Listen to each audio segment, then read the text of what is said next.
much better. Okay, great. Yeah, give it a little bit of time. I think everybody's going to be filtering in here. A friend of mine said, "Why don't you just turn this into a regular part of your campaign or your YouTube empire?" There's Zen. We are not that entertaining. Can you hear me? We're gamers. Can you hear me? Hello? Yeah, Okay. you're good. It just doesn't have a display to see if my volume is picking up. Nah, you're good. Oh yeah, the picture here is much clearer. Oh yeah, definitely. This is a program that I use, and it feeds directly to my YouTube channel. Is there a way to make you guys full screen? Yeah, are you using phone or... I'm on my desktop computer. Okay, if you right-click on one of the pictures, you can do Show Controls, and it'll give you options. Mute, full-size, screen. Ah, I see. Okay, thank you.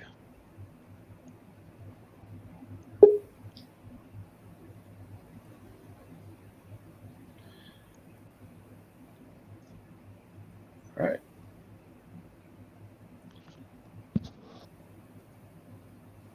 You can even share the screen with us. Cool. Yeah.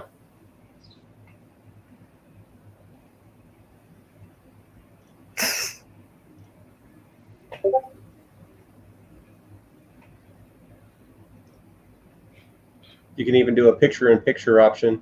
So you can maximize Bruce and have someone else in the back or in the corner. I think Andrew might be he dropped from the call, yeah. I think his internet's not the best. Yeah. That's I don't mean to always harp and carp on Illinois, but you know. Hey, I still live here. My parents do too, and I feel sorry for them every day. See, we're lucky. We live on a block. Nobody else can add onto our block, and we are our own little internet area on Comcast. So it's only like the 12 houses on our block. Andy. There he is. I think his picture is frozen. It's not frozen. I see his eye movement. He's just really good. He's Zen. No, that's Zen down there, but Yep. You know what I mean. Are you sure? To me it looks like it's frozen. Oh, now it's moving a little bit.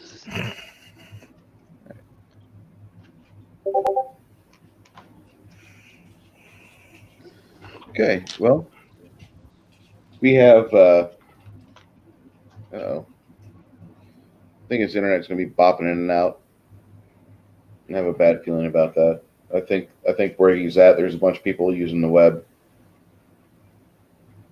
Go outside, people. You can. Go outside. Don't forget your helmet and your mask. Well, he's reconnecting. I'm going to go refresh my mug. All right. All right. Ah, somebody decided to take a nap, but me.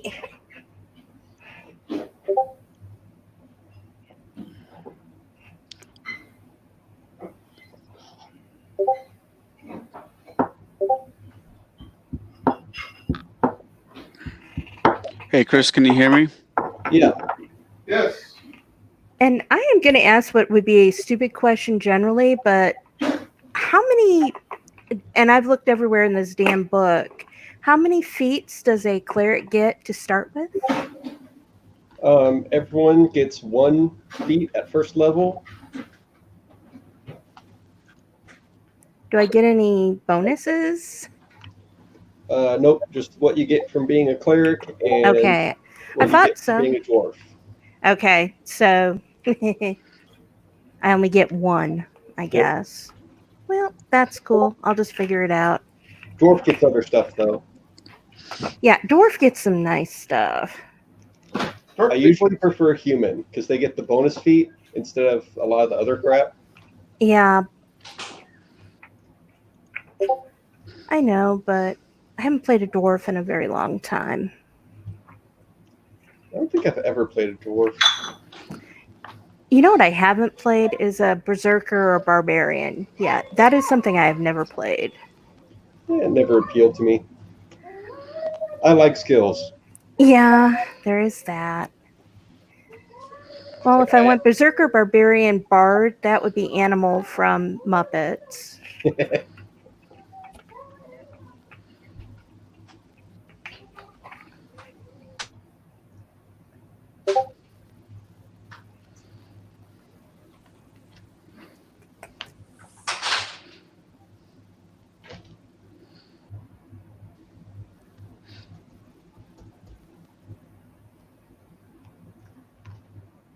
So when you arrive at the Lady Luck Inn, hey, Mhm. Dr. Lettuce. Chris, can you hear me? Yes. I can hear you, but you kind of freeze up a little bit. Yeah. So we have now found a dead body. Yes. Ah, great. Well, I know what this is getting on TripAdvisor. All right.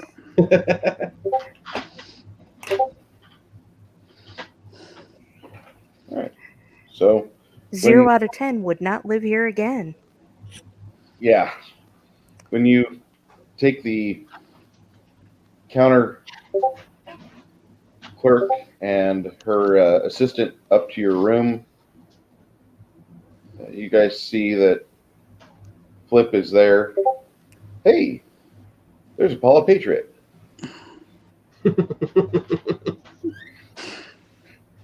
Apollo, if you do me a favor and post in the chat, oh dang it. If you could post a link to the folks for Lethal Lightning's general hangout, that way people can see your handiwork, because your memes are absolutely on point when it makes fun of the Star Wars Creation Club. And if you like making fun of the people that are currently ruining my favorite franchise of all time. Anyway. Uh-oh, we got Lettuce commenting. I know. I saw that. You're kind of worried. If Dr. Lettuce takes lessons from Apollo Patriot, the world is doomed. Oh wait, so this is live for people? Yeah, it's on YouTube. On Bruce's channel. Oh boy. Can I have a link to the channel? Stand by. Get it up in just a second. Where have I put it? There we go. You're about to earn an extra subscriber. Thank you. Every subscriber makes somebody cry. Just put it as a link in the chat channel and I'll grab it later. Sure. Right now, if I do anything else on this computer, it might die. I understand that. There you go. If you copy and paste that, or I can put it on Discord, probably be a little bit better. Discord would probably be a good idea. Done. You are awesome. Yeah, I'm all right. All right, so body. Yeah. Well, I've determined it's dead. Okay. I take a little bit closer look at it, and I don't know if you want me to roll perception or what, because I seem to be like the more medically minded healing person here. It'd probably be if you're doing like an autopsy thing, it'd be the heal skill. Okay, I got a pretty good one. So let's see. But what does Bruce say? Well, the heal skill, it definitely would help you out quite a bit. Okay. And it'll let you know what the halfling died of. Okay. I'm gonna add 5 to whatever I roll. Okay. 19 plus 5 is 24. And that will be the only 19 I roll today. What did this poor defenseless halfling die from? This halfling looked like they had an ingested poison of some such because of the way the exit trauma is from the release of matter. You can tell that this poor halfling probably had the coloration from the poison looks like, or the coloration in the waste product looks like the halfling ate something that was not very good for it. And then being stuffed in a drawer, somebody just didn't really care about it. You're not supposed to feed them grapes. They're toxic. Oh boy. I told you guys that fasting is the solution. I tell this to the barmaid / front desk person / probably chief cook and bottle washer. I tell her this is what I think happened and explain to her what I find. Everybody's make a perception check at this moment. All right. Let me do a 19. quick one. Perception. Let me just find quickly my modifiers. So it's. I just do a wisdom. I got a 9. I'm too busy looking at the body right now. I got a 14.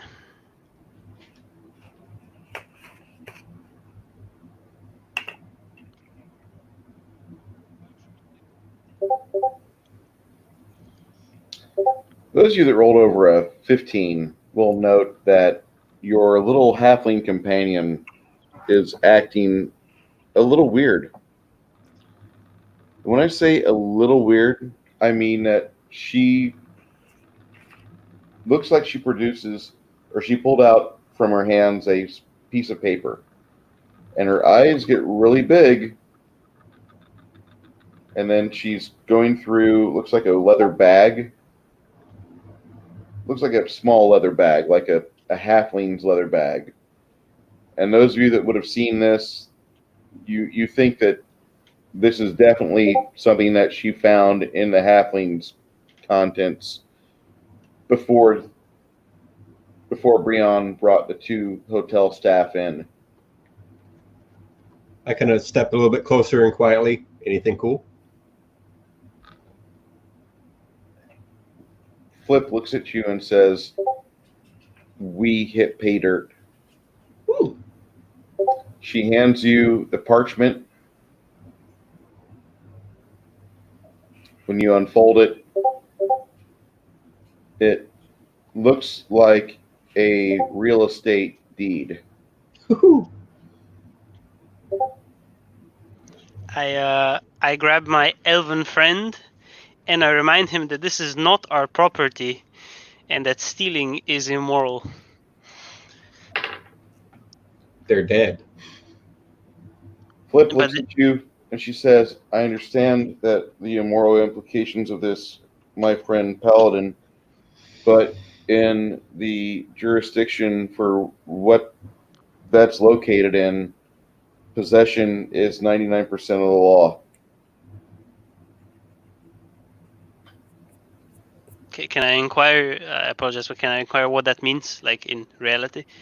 Having a title or deed to this means that you are the individual responsible for the upkeep, its presentation, and its tax payments. Okay, so it's not like your next of kin gets it when you die. It's like whoever holds the paper. Exactly. Yeah. Okay, well, I am a lawful good paladin, so if that's the law of the land, then technically it's fine. You'll make a fun Hell Knight.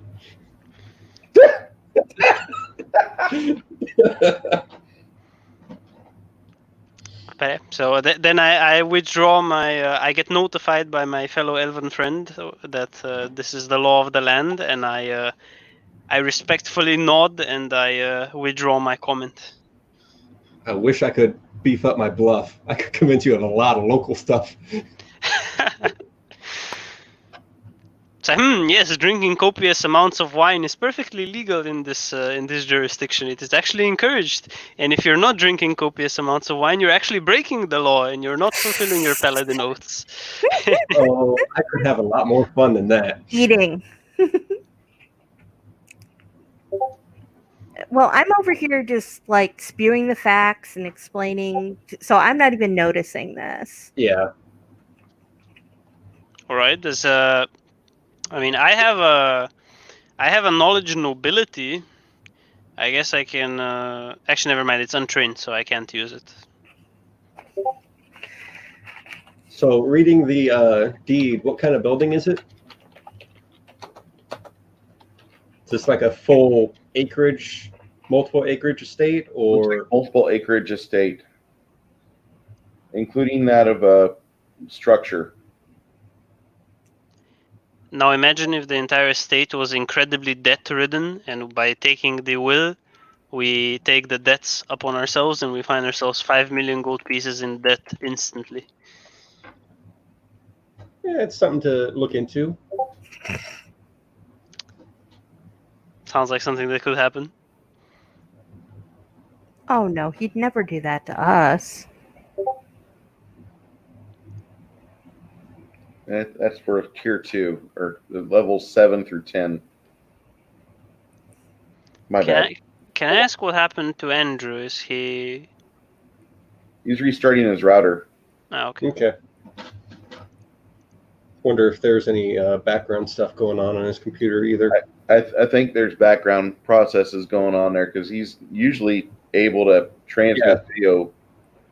He was fine last time. Yeah. Yep.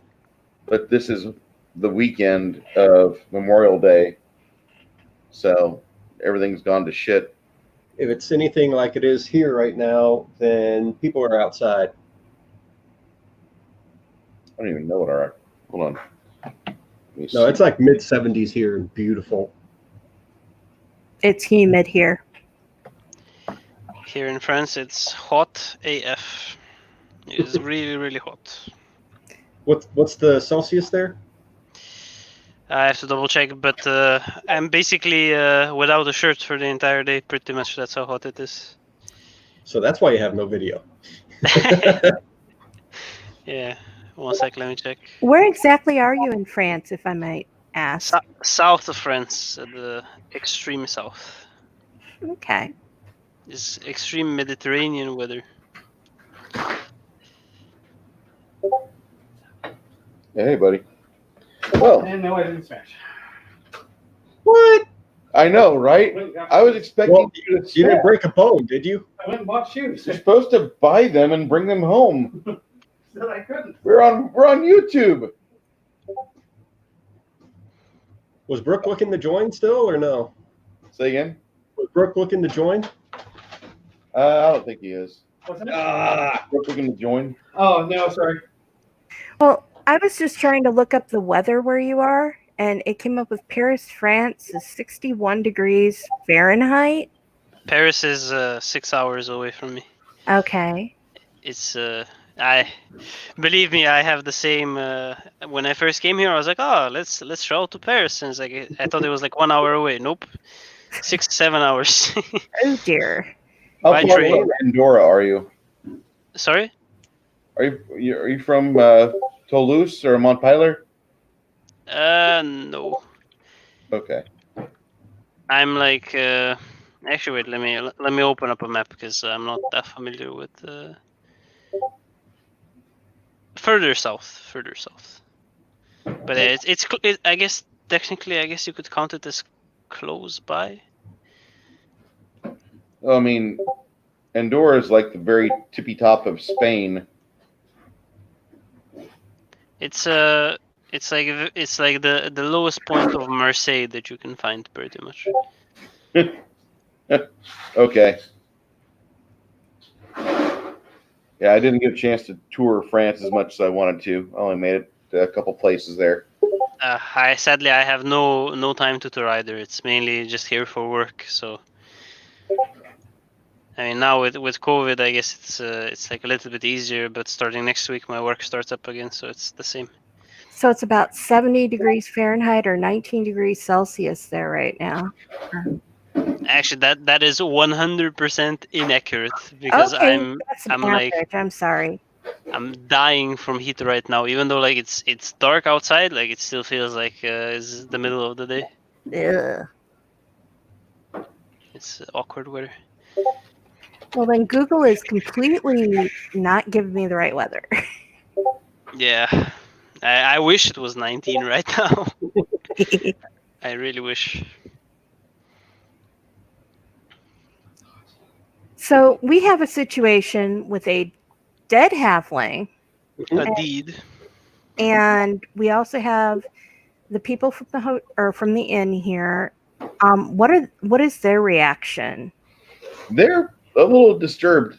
While you guys have been paying attention to the situation going on with Tan and Flip, the barkeep is talking to her assistant, and she says, "Do me a favor, take this downstairs."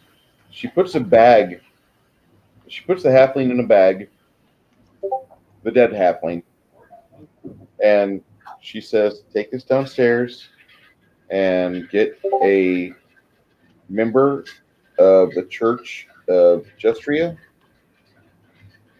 over here because we had a situation." And as that employee leaves, her name is Brenda. Brenda looks at you and says, "Go ahead, Brooke. Kill off the Shavata." All right.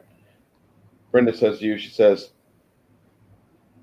"I'm going to assume that none of you had anything to do with this little halfling."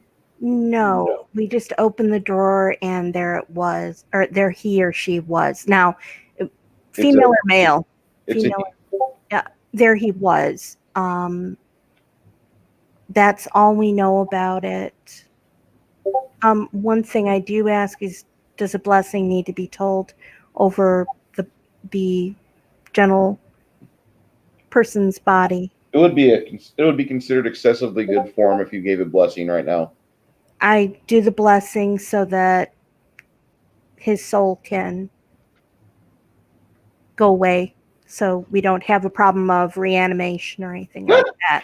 Yeah, you wouldn't do that. Never, never, never. Mm-mm. Not in town. Not in town, but you I know. would never have that happen here in the middle of a city. No, not at all. Okay. Suddenly, zombies start crawling from the floorboards. No.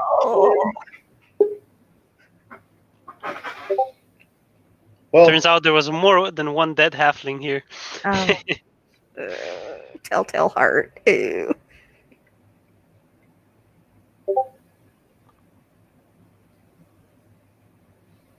once you do the blessing, you almost feel like there's a small soft whisper, "Thank you," and that disappears as quickly as it happens.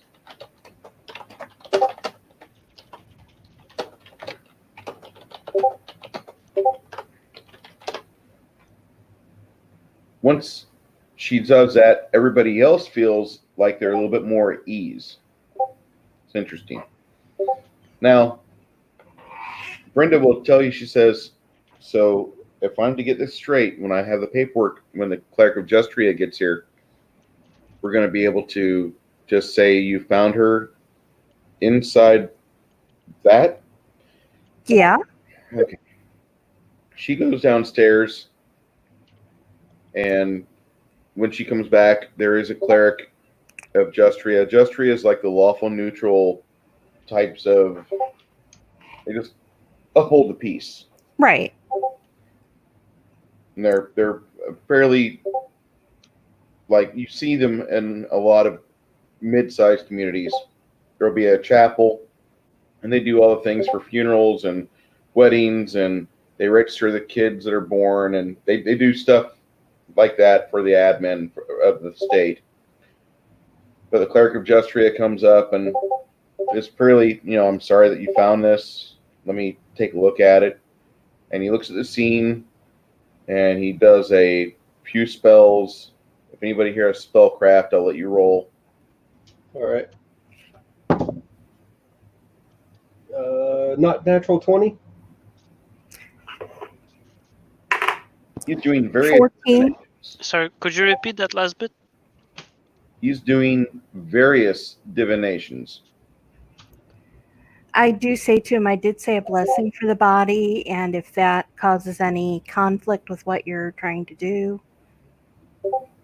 No. That's a good thing. You're supposed to do that. Okay. What were we rolling for? Sorry, I apologize. Spellcrafting.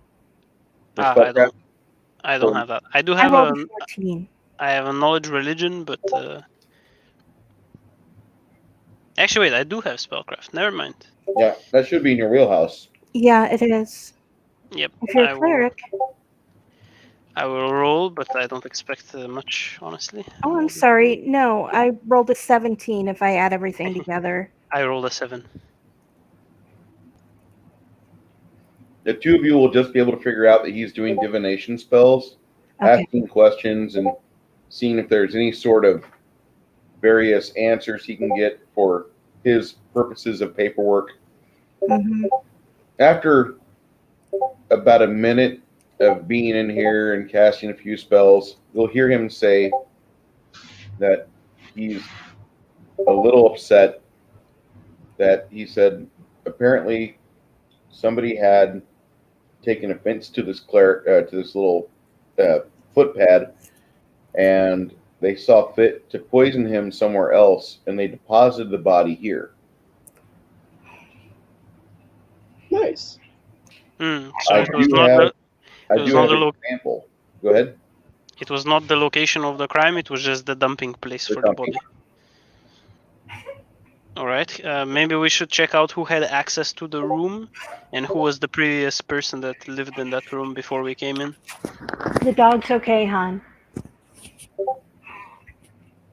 Okay. He says things in a way that makes Welcome back, Andy. she agrees with you without When you do your actually. questioning and discussion with the priest, he takes notes and he follows Brenda downstairs to do that. Before he leaves, he tells the five of you, he says, I'm wrapping up my portion of the investigation that concerns you here, so you will not be disturbed by me any further. I do thank you, and I have everything I need from this location. And at that point, he goes downstairs with Brenda.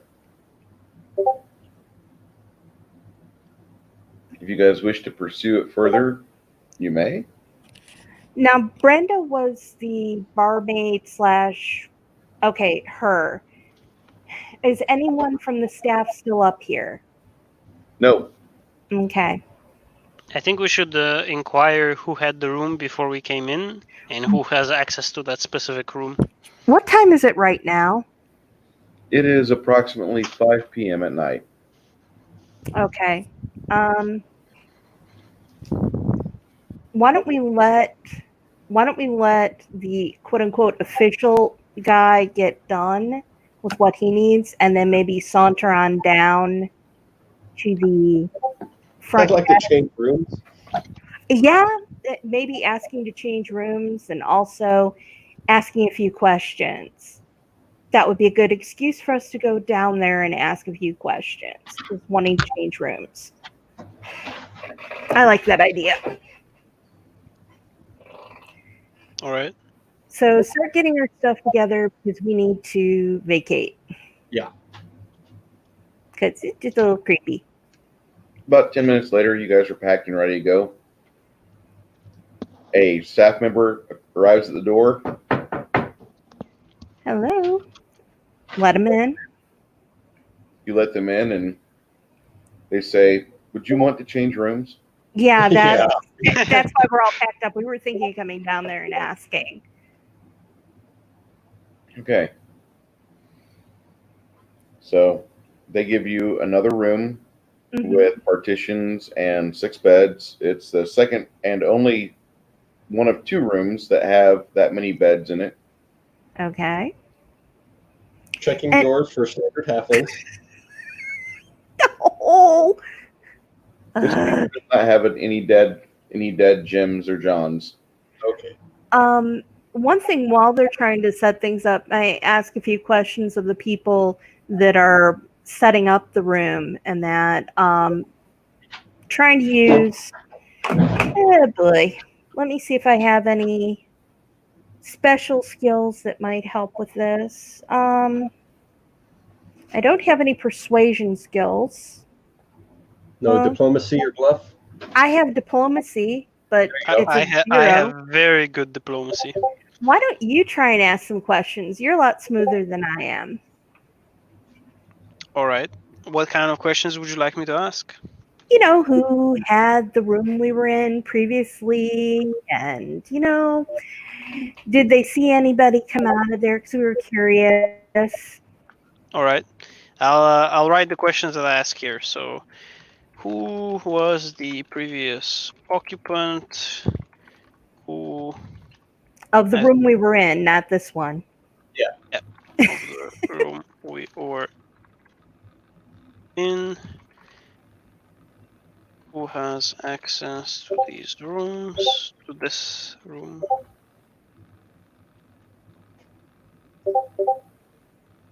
Has there been any suspicious? No. Then have you ever seen this halfling here before? That's a good question too. And then I will roll a diplomacy. Do you want me to roll diplomacy individually for each of the questions or together for all of them? You can go with the first one. Let's go for the diplomacy check on the first question. Okay. I have a plus 10 bonus, so this should be really good. Sweet. Oh my god, no, I rolled a 3. Well, At least you didn't roll a 1. I rolled I rolled a 13 total with my plus 10 bonus. Yikes. That's how it always works. So question 1 got a 13. Let's do a question 2 roll. Hopefully this time it's gonna be better. Oh no, that's a 26. That's a good. Nice. And then the third one is a 19. And the fourth one. Versus a staff member giving him that look. I see what your face looks like there. Actually, these rolls are terrible. I have a plus 10 bonus, so I rolled a 3, a 16, a 9, and an 11. Well, the first question, whenever you ask, they say the previous occupant that was here was a merchant from the city of Eastgate. It's another coastal city here. He only had business for 2 days, and he didn't act any way, shape, or form strange. So we thought nothing was up. We don't see a reason to put people through a battery of spell casting and divinations, trying to figure out trying to classify every person who rents here. But we can understand your questioning because now we have a dead halfling in our chill box. All right. So I'll ask the next question in terms of who has access to the room that the dead body was in, and I rolled a 26 on that. That would be our morning shift lady that handles all the housekeeping from Helda. Okay, so 2 morning housekeeping. Okay, we'll return to that. The third question is, has there been any suspicious activity recently? And I rolled a 19.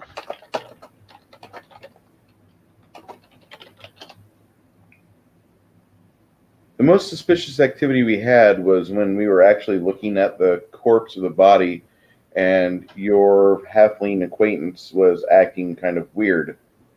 I didn't want to say anything about that, but it just looked like there was something unusual going on. Is everything okay? Oh no. Oh no, I can't lie. Well, did you make that perception check to see what she was doing to begin with? Actually, I didn't, so I don't know. Actually, okay. Yeah, that actually saves us. Otherwise, I would have to. Otherwise, I would have to reveal what I know. But okay, She was upset. technically, I don't know. Yeah, I just Ignorance say, is bliss. I just say that she was upset by something, and I don't know what. Okay, I'll ask the second question. Has anyone seen the halfling around here before? And I rolled a 21.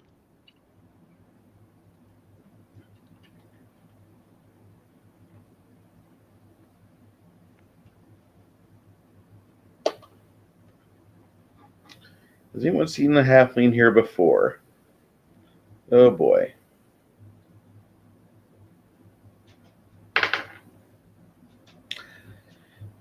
The woman looks a little bit distressed about this question. And she says, it's been here before, yes. All right. The reason why I look like I just swallowed a canary is because this halfling is close to some of the people that work here. And she is a member of a local organization that has her here a lot. So what we have is a large set of problems with her showing up like this. Apparently she's made somebody rather upset. Okay, so it looks like this person knows a lot more than he's telling me. So, or that she's telling me. So I will inquire further on the details. So I guess I have to make another check. Roll a 1d20. Oh, please don't tell me this is a dead. Never mind. I'm not even going to go there. Oh, come on. Go ahead, go there, Faith. I got a 19. Is it either the thieves or the sex workers guild? You're on the right track. I rolled a 19, so it's not that high.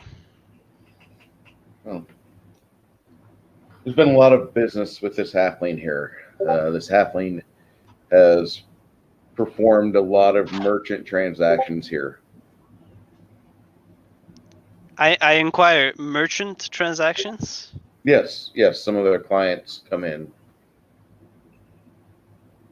Can I ask what is the merchandise that is being traded? Emotional baggage. Oh, so he was in the information business. Yes, the information business. Yeah. Okay. How polite, yes. Okay, in the information business. All right. You mentioned that there was that somebody was very unhappy with this specific halfling. Would they be able to tell me anything more about that? Who this person would technically or potentially Two be? or three different people that were unhappy with this halfling. 3 different people. Could we get a list?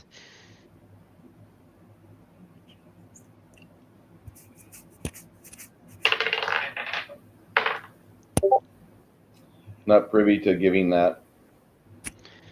What if I get the Holy Order involved, and I let them know that you're withholding information from a potential revealing the potential cause of death? If you don't have Intimidate, Paladin, could you please roll a charisma check? Okay, and this should be good. My charisma is pretty high. But you don't have Intimidate? I do not have Intimidate. Oh. I'm a very holy person. I do not intimidate. We need Parn! The dwarf is Oh, wait. close to kicking him in the shin right now. Never mind, that was the wrong. I wanted to type that on the roll 20. Oh no! Oh no, that's a big no. That was a critical failure. Oh, you rolled a 1? I rolled a 1. Oh, Jesus you're a Christ. target now. Yeah, you are. I do absolutely nothing. Okay, as a player above board, as a player, do you kind of get an idea where this is going? Maybe your character doesn't, but maybe you do. It's not too difficult to figure it out. It's just kind of inconvenient. Yeah. Very inconvenient.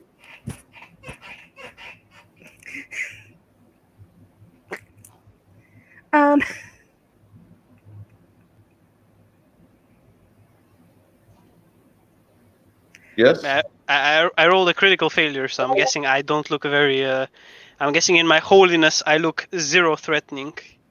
I don't look threatening at all, and I guess the person just ignores my request or my threat. Yeah. I wish. I think we just pissed him off. All right. In that case, I try to fix the bad blood between him and me. I don't know if that would be a diplomacy It's check, pretty but amenable to that. He says, "I'm sorry, I just can't allow that." I see. Are we around this discussion? Oh, I'm standing here cringing. Yeah. Yeah. Yeah. Sir, don't worry about it. Now we had just wanted to help the poor unfortunate gentleman. But you know, I understand that you can't give us that information. And I appreciate you. But if you were to able to maybe point us in the right direction,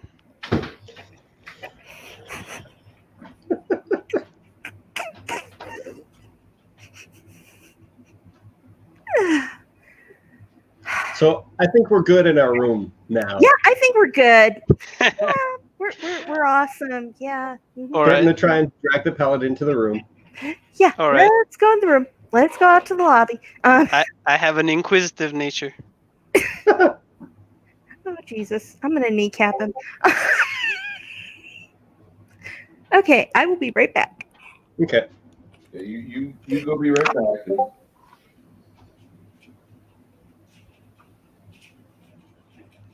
That was a critical failure at the worst possible timing. I see.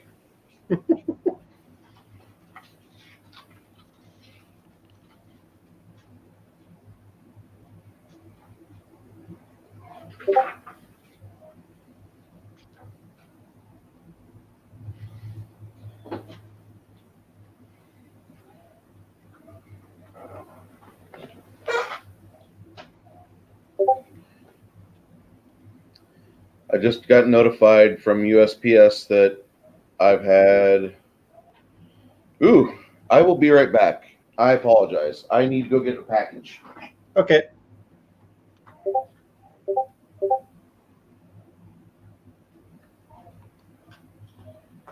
Chris, you'll get a kick out of it. Maybe the rest of you will too. Although I might lose subscribers. Hold on. That's always fun. Wouldn't be the first time we lost any.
All right, this is interesting.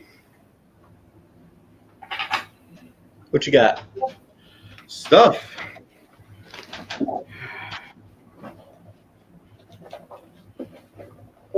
It turned into an unboxing video.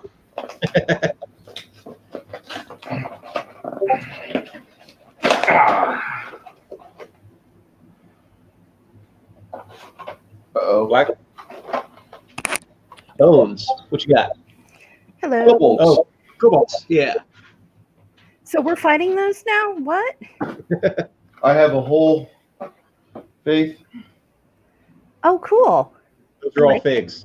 I have a lot of figs. That's cool. Okay. Second item.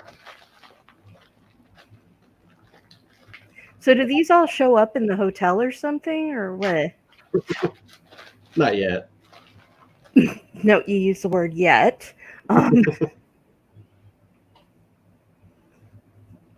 Chris, have you ever heard of what's called a Ridge wallet? Yes, you mentioned something about that in your last video too. I'm getting this for Greg. Nice. Oh, little guy's been with me for 4 years. He's good people. Yes.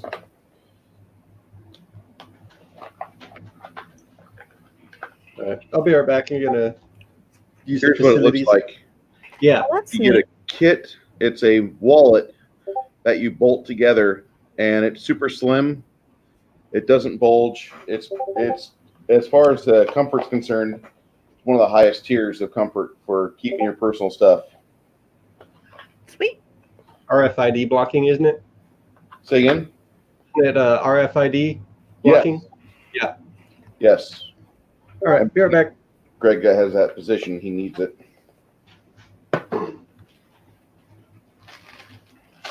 So are we still asking impertinent questions? Uh, And get so further into the hole? they tell you, like, the hotel person says to you, is like, the last time that we had an issue with a situation from this, he goes and stuffs some rags under the door so sound is a little bit more quiet. Nice. Welcome to Wuhan City, home of the coronavirus. That's actually what it says. Home of the coronavirus. I can't wait to work. Wear that to work.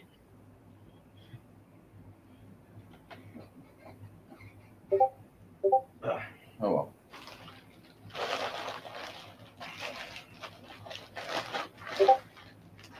Sorry. I didn't realize today would turn into inbox day.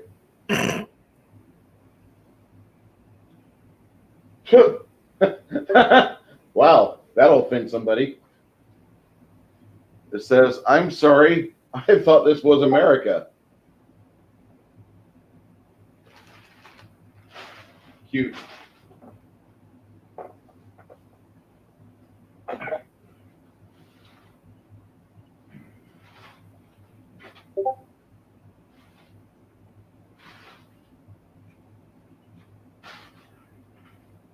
Well,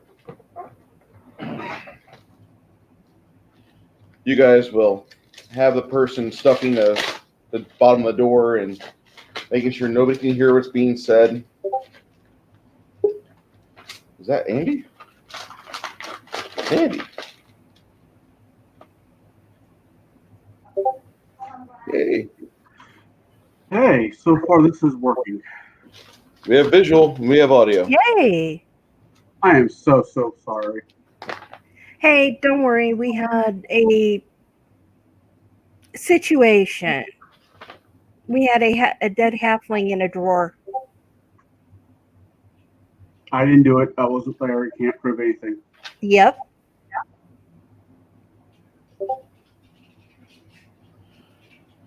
The hotel staff looks at you and says, "We have had some problems. There are some people that they've got on just the north side of town. There's a couple of warehouses. The one warehouse that's not within the fenced-in compound is where those people typically operate out of. And if we could have your assistance in that, if we could have your assistance in that, there'd be a lot of problems solved if you could help them. But they operate within the boundaries of legality a lot of times, but they're not good people, and it shouldn't be that hard to figure out what's going on. They make life miserable, and they're involved with a lot of unhappiness with various people in town. And you notice this guy starts to like crack, and he's starting to break. All right. What I do is I whisper to him, "Thank you," and then I open the door. I slam it open.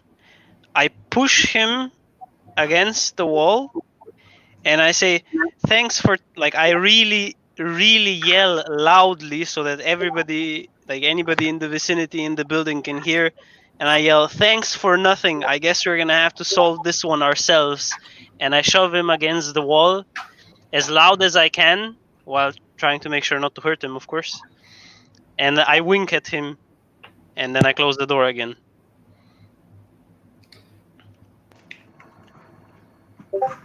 After about 6 seconds, he walks down the corridor. You can hear it because of the crack between the door and the floor.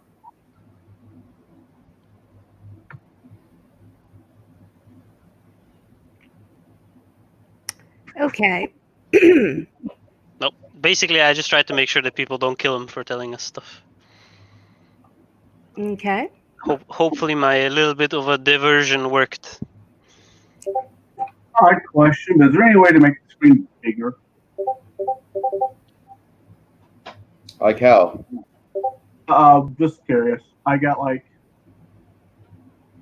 I see all your lovely faces in the middle of the screen, and everything else is just BS. I don't need it. I want to zoom.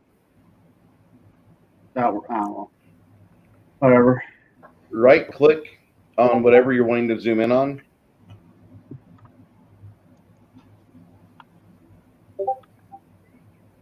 Loop. It doesn't matter in scale things. That's curious. Okay. I'll be drawing some things out here. As maybe 2 minutes later, there's a knock at the door. Hello? Who is it? You see there's a person standing in the hallway, and it's wearing leather armor. And when you open the door just a little bit, I'm going to ask you, when you open the door, I didn't hear him say that he locked the door behind him. So the person tries to shove the door open. If I'm at the door, I do have a +2 against bums rushing. Okay. Runny dice.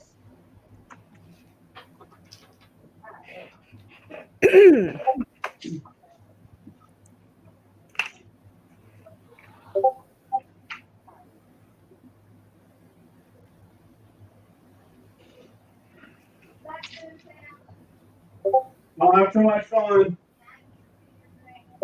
Hey, give your daddy a hug.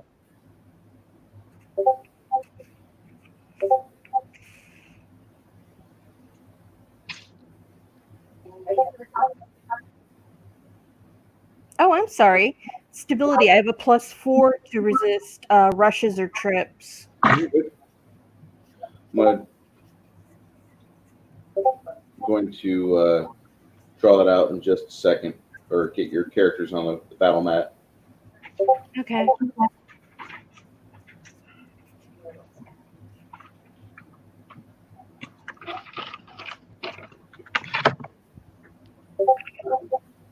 Guess I don't get the hug.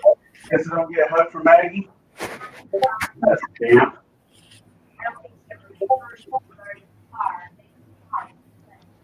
Oh. Yep. Too much fun storming the castle. Okay.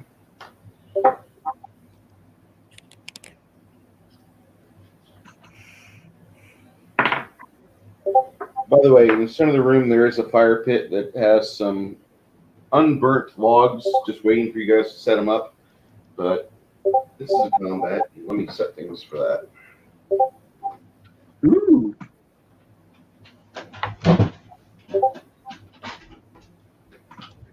I guess What's I need. your CMD, Faith? Hmm? Your CMD? Let me get it. You say you get a +4 to it.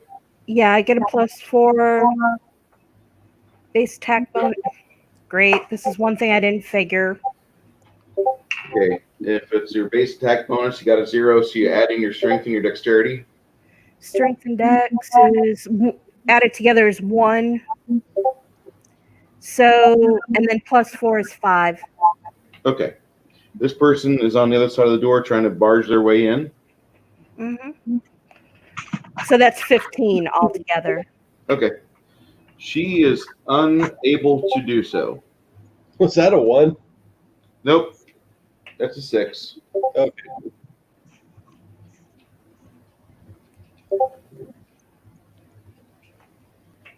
I should have set this up this way in the beginning. I thought I could use my iPad and it would be one of the cool kids. Apparently, I was wrong.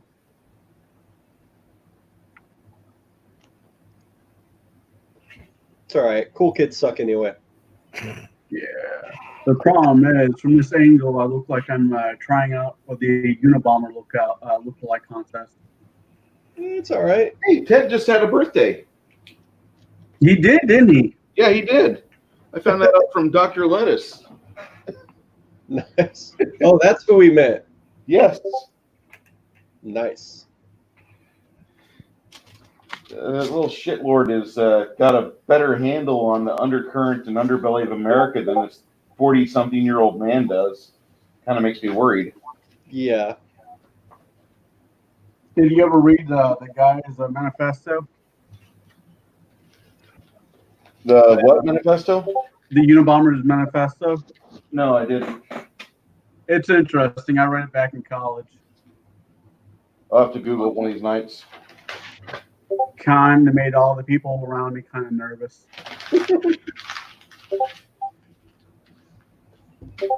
Okay. Well, I need an initiative roll for everybody. So My 8 for me. initiative is +4 plus that be a nat 20 with a 4 kicker.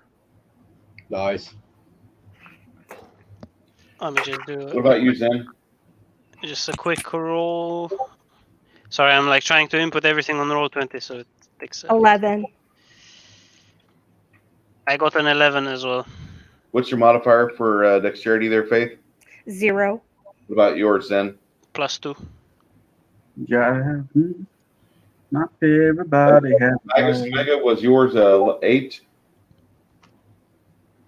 Chris? Yeah, 8.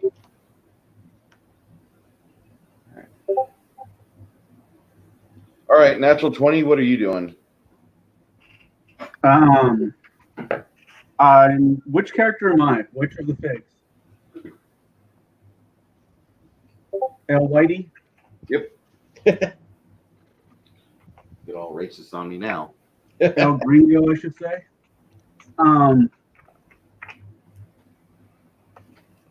I pull out my great axe and ready in action. Okay. You really can't ready an action in the same round that you do another action. That's right. I was thinking I have quick draw. Quick draw? Okay. That you can.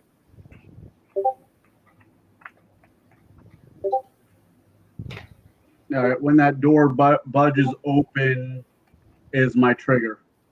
All right. The lady outside shoots a heavy crossbow through the door, but because your friend Brian is a shorty, it sails above her head and blows out through the end wall. The benefits of shortness. Not just a guy pleaser.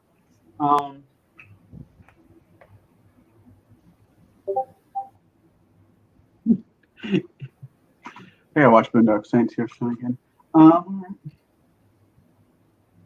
You and your fucking world. Is it dead?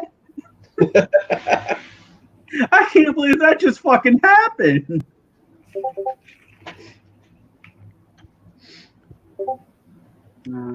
And we'd like to thank all of our viewers that are showing up today for starting in our Pathfinder Light or Pathfinder low level game we've got. In 4 years, we won't be so low level.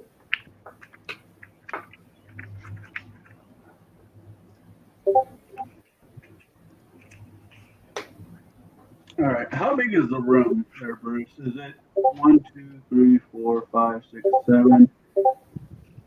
Yeah. So 35 by. Yeah.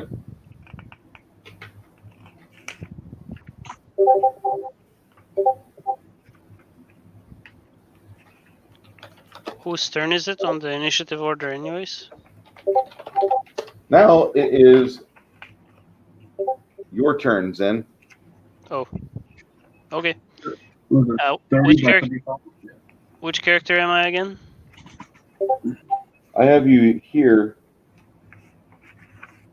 Actually, no, wait, my bad. That would be the wizard. Here's our cleric.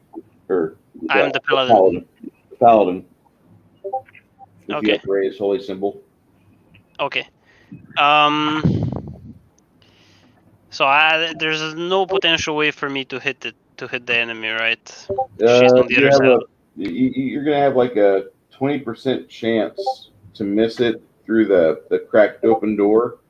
Okay. And you could possibly hurt your friend if you don't have precise shot. I see. Okay, what I will do in that case is I will move 3 spaces forward and 1 space away from you, Bruce. Right here? Yep. And I will end my turn. Okay. Brian? I am moving out of the way. Might be a smart idea. Okay. How far? Yeah, you're right there. That's fine. That's Okay. fine. All right. Who's behind me? That'd be your friend Flip. Okay, I'm protecting Flip.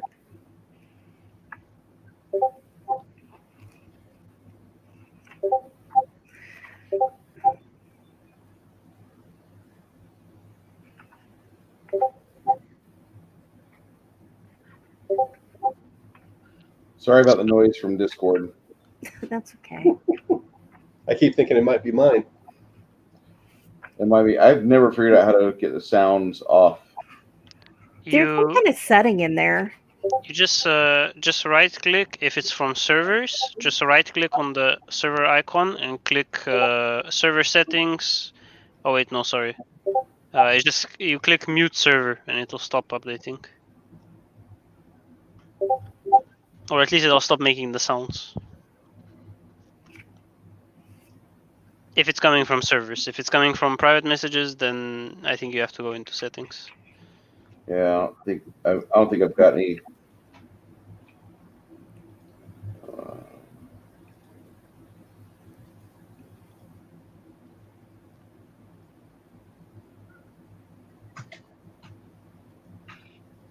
Somebody has an unhappy kid.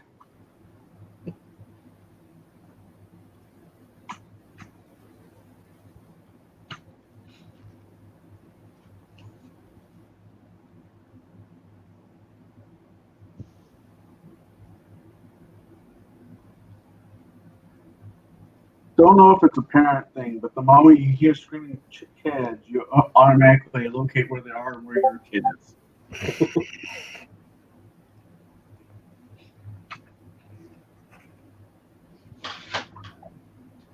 By the way, while we're moving around and looking at the room, are there any weapons that could be improvised? You've got right next to you a fire pit with a few clubs. Okay. From personal experience, please do not burn down the hotel. People get funny. They aren't burning yet. If I remember right, he said none of that was on fire yet. I just, just personal experience. Gotcha.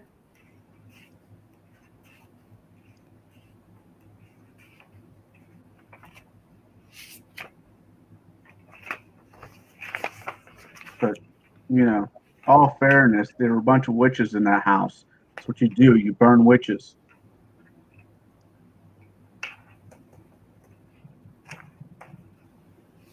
Okay.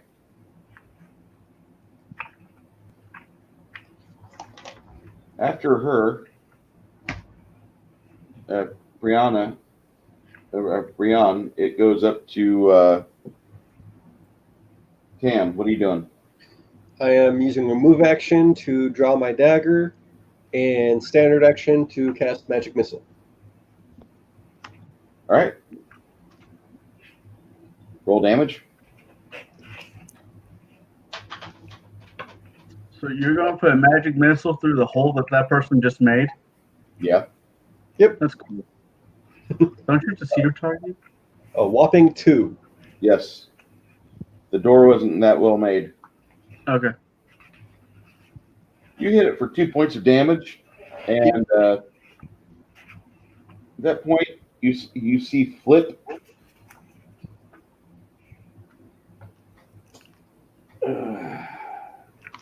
She tries to get outside, and she does a pretty remarkable job of flipping around the half-orc woman. Not bad. Impressive. Very impressive. It's back up to you there. Sorry. Wick, what are you doing? So the Wait, door is did more or less everybody open. go? I apologize. Did everybody go? I did, yes. Yeah, okay. Yep. Yeah. We all went. Okay, go ahead, Wick. Is the door more or less open, or is it still... Say again, Andy? Is the door more or less open, or is it still Yes. closed? When the halfling was tumbling through it, her foot kind of kicked it over and opened wider. All right, I move 2 squares over where I'm in front of the door. Okay. That works. I wink and I throw my battle axe at the creature. Okay. That would be a +5. That would be a 17 on the roll. That bites into the shoulder of it. Roll damage.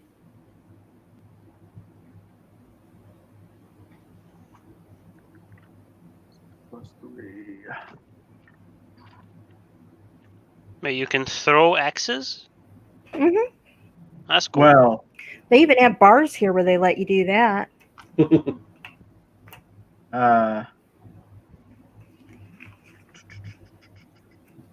wait, that's a great axe. I'm sorry, wrong dice.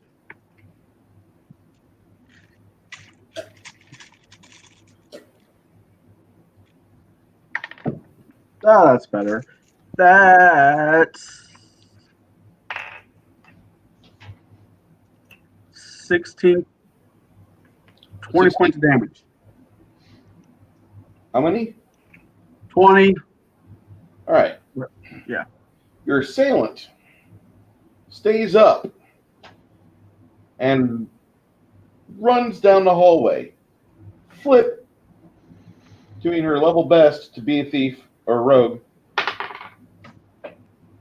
tries diving at its legs to grab it and hold it up or tag along. Falls flat on her face. Nice. The assailant runs out of here and as it hits the stairs, you hear the axe clatter out of the shoulder wound as she disappears down the stairwell.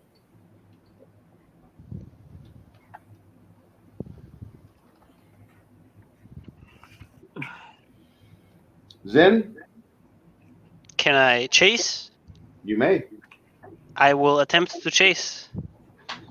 What type of armor are you wearing, Zen? I am limited to 20 feet per move action. All right. You're going to be right here at the barrister, looking down, and you see the swinging door. All right. I mean, I take 2 move actions, and that's about all I can do. That's basically it, yeah. And while I'm moving, I draw my falchion. Yeah, I would assume you would have drawn a weapon as you're moving. Brian? Take off after him. Okay. I got 20 feet of movement no matter what. Yeah. Um, You're about 20 foot behind your paladin. I'm unencumbered by any armor or anything. Yeah, you're slow and steady. You might only move 20 foot around, but you suffer no encumbrance penalties ever. Yep. Give her the anvil and the safe. She'll run at 20 foot. Okay. You guys will get to the banister and realize that the assailant has left the building. When you make your way downstairs, you see looks like a bottle of wine is consuming the front desk, or not wine, but whiskey. Whoever it was, they grabbed a bottle of whiskey and they're on their way out, vandalizing as they go.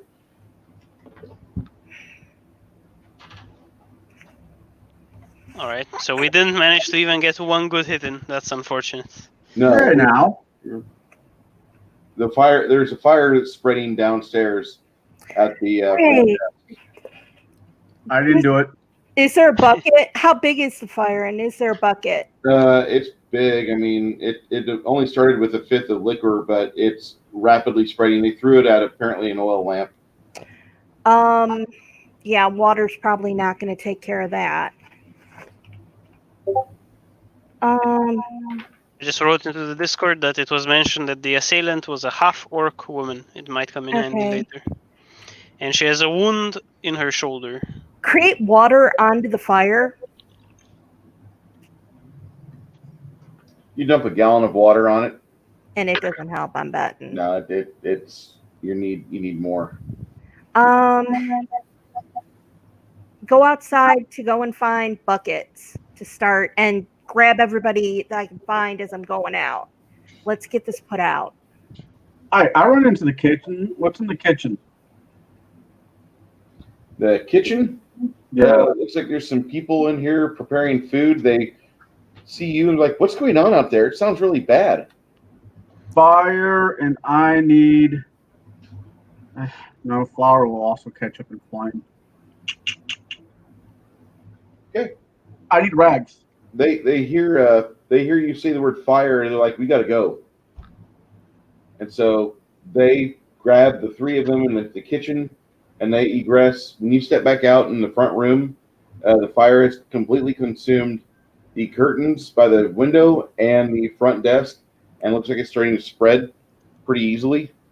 This old wooden timbered Bavarian style inn room is combusting flame. The old oaken timbers are ready to be consumed by the holy flames, or unholy or unliquidated flames. Yeah, I'm taking off. Yeah. Everybody needs to get out. Looking for the register. I'll do a perception check. Say again? I'm looking for the register with the lockbox, somewhere they keep money real quick. It's back there in the fiery part of the front desk. Fuck it, I go out the back of the kitchen, the rest the way the cooks did. Okay. The 5 of you will meet up with each other pretty easily As other inn guests make their way to the street safely, Cleric Justia swings by the fire blaze, and they order most of the people on the block to get out of the homes if in case this fire spreads from building to building, but it doesn't. About maybe a minute into the blaze, as the flames start poking out of the windows, you see some clerics rolling up, and one of them casts create water, and he dumps about 4 gallons on top of the fire, really not doing a whole lot. And he continuously casts that until he's literally out of that spell, and he's just frustrated. He I kicks the start tail. getting Go ahead. people. I start getting people going for a bucket brigade. We're gonna need more than 3 buckets. We don't we have more than 3 buckets? We have 3 buckets here right now. There's about 10 people that are helping you trying to ferry water. They 5 of them split off and go and try to grab more buckets. Over the course of the next 6 minutes, that building completely gets consumed. That building is gone. And that was Lady Luck. That was the Lady Luck Tavern.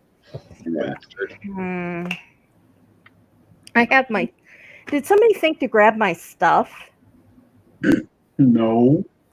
Great. Well, that's I think good. everybody's down to 1 pair of chains, one set of clothing. And whatever money they had on them. Flip kind of scratches behind her ear, and she says, I guess let's go to one of the other 3 inns in town and stay there, and hopefully we won't get attacked by a half-orc crossbow-wielding assassin with a large gouge in her shoulder. I think that's a good idea. Other towns. Wait, 1 second. Before we, is there anybody that's really perceptive in this party? I kind of am. I got a +4. Can we see any trails of blood on the floor leading away from the? Was that a survival check, Bruce, or is that a perception check? That's Be a survival check. Anybody with survival, can you roll it? 15. 20. You're needing a little higher than that. On cobblestones at night. With all this traffic already. Yeah, Hey, Bruce, sir. you said everything in our bags were burnt too? Yeah. Oh, I need a spell book. Oh, shit. Oh Lord! The I mean, Sure, a have true to- wizard sleeps with his spellbook under his pillow, not in his backpack. As his pillow, says Flip. What's that? As his pillow. That's your pillow. You get a spell book. Ass's pillow? I can't hear you. As the pillow. You sleep with your head on the spell book, I thought. Oh, Yes. She's kind of frustrated. At this point, Flip goes and puts her head on the well, and she screams, "Why?" Wait, did the deed get burned up as well? Oh wait, I don't know about the deed. I go over to Flip, put my hand on her shoulder. Child, All calm we've down. got is this. She holds up this piece of parchment. Well, at least it's something. What is it? It's a title to a piece of land. Let me look. Okay. Where is this piece of land? This land is in the Action province, which is a kind of a war-torn province area.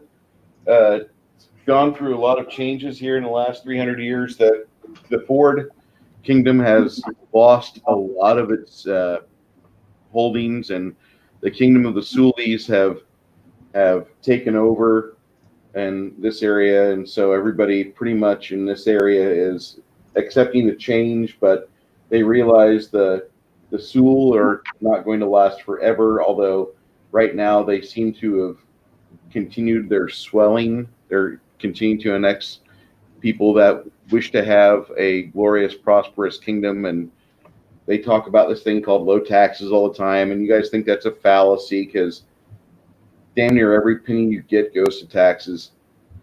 And they talk to you about this. It's one of the main things that they spread, but the Sewell are exactly not the type of people that Milton Friedman would get along with. Okay. But they've got a hell of a marketing arm. If we had a bard in the party, the bard would be like, "Oh my God, I love them because they always give me money when I'm in town because I help propagate and give them like extra vocal power and rouse the masses." And our bard is a valley girl. Oh boy. Yeah. Anyway, but Flip tells you, she says, the only thing I've got the pouch that he had too, but still. Tomorrow, I guess we'll go to the store and see if we can find somebody to point us to where we can go get a wizard spell book for our friend Tan, because Tan doesn't run around with a spell book tucked under his elbow or. They're kind of heavy. Wait, are you a wizard or a sorcerer? Wizard. I'm a wizard. Ah, I thought you were a sorcerer. Never mind. Come on, Harry, keep up with it. He's a wizard. I had it written from the first session that he was a sorcerer. Okay, I have to fix it in my In notes. this campaign, most rural areas are going to be where more sorcerers congregate.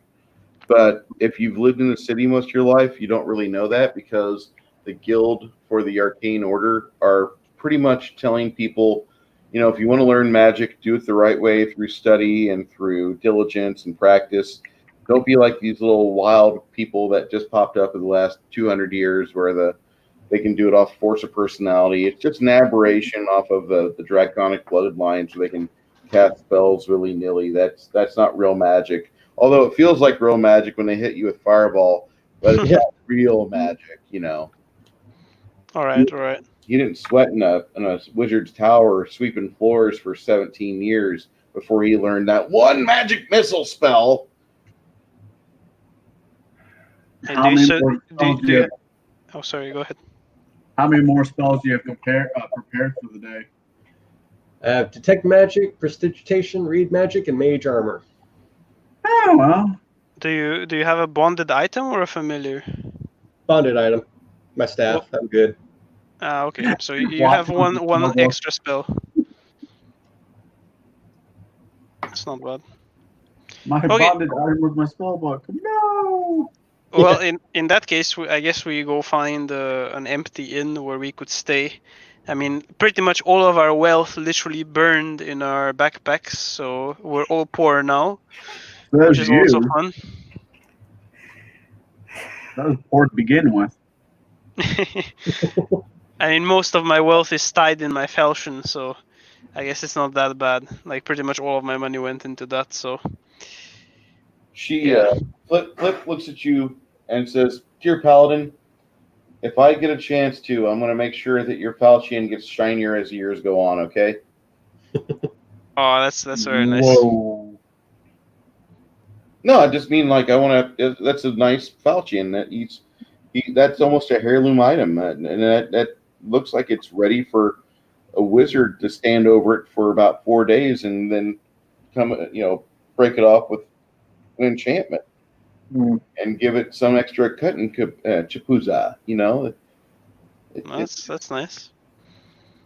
I just, I see that, my life is kind of tied to your guys' well-being, and me being selfish, I want to make sure I help outfit you and make sure that I have a safe spot in the back of the party where the arrows don't pierce. I like it. As a word of advice to the rest of the party, when we go to the next inn, act like you don't know what happened to the last place. Yeah, that would be a good idea. I do. Oh, Yeah. I hadn't heard about that. Don't mind the singed clothing. I look at the paladin. It's not lying. It's Fibbing. It's omitting. If we don't mention it, it's not lying. Yeah, if you don't Exactly. mention it, it's not lying. I taught you. You're only in trouble if you get caught. Yeah, true. And this is coming from a priestess of good. All right. We're Okay, so neutral. We're neutral on that. I'm not lawful. I'm neutral. All right. So what is the next closest inn that we can camp into? And hopefully not burn down. Yeah. The place that you go to for all of your needs is called the Drag Her Inn. God. When you arrive at the Drag Her Inn, there's a little wooden placard sign with a man carrying a club over his shoulder and dragging a woman by the ankle. And when you arrive, you see that there's about 6 or 7 people at various tables just kind of pleasantly having conversation. And once the 5th member of you gets inside and the door closes behind you, some of the wood smoke smell comes from you and drifts over to them as you're making your way to the front desk. And one of the people asks, "That was a hell of a fire, wasn't it?" Yes, it was. Can I just do one thing before the last person comes in? Can I make a perception check to see if we're being followed or watched? Sure. I mean, just do a real That's quick smart. roll 1d20 plus 5. Oh, I got a 9.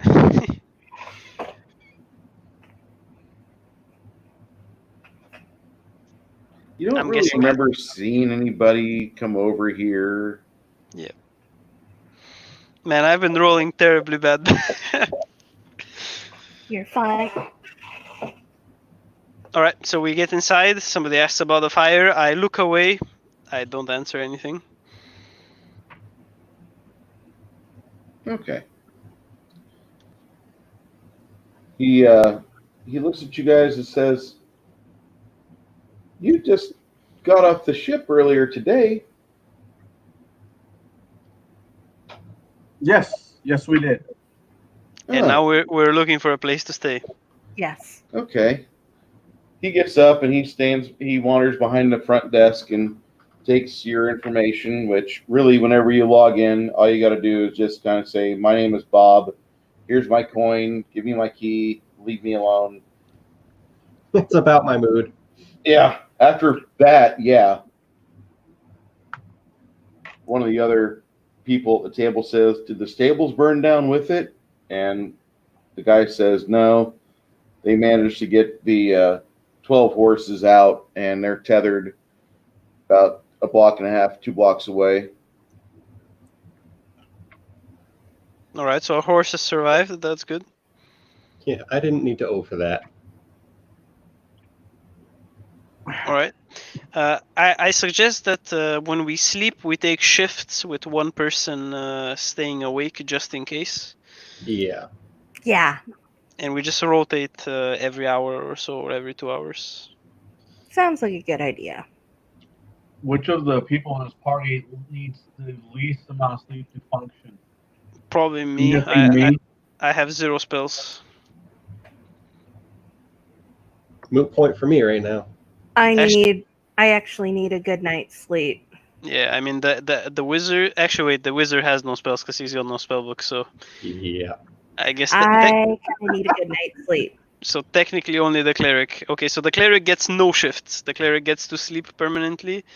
And Not permanently, dude. No, not permanently. okay, she gets uninterrupted sleep, and everybody else takes shifts. That works. All right. Hey, cover her face with a pillow and no more cleric. I accidentally store away my falchion over the. Hopefully not. Let's not. Okay, so we take shifts throughout the night, and our cleric gets a nice rest. Everybody else gets like minimal rest. Bruce, Sure. Does anything interesting happen is during the course of the night? does this tavern have any does this tavern have cups of, do they sell alcohol? They do. I think we're too poor to afford alcohol now. You might be poor. I'll take a cup, please. They hand you a red, funny cup, and it's got the word "solo" at the bottom of it. And then they say we have for a shot of whiskey local, it's a silver. For a shot of quality Greg Daniels whiskey, it's going to be a total of 2 silvers per shot. I'll take. I'll just take it now.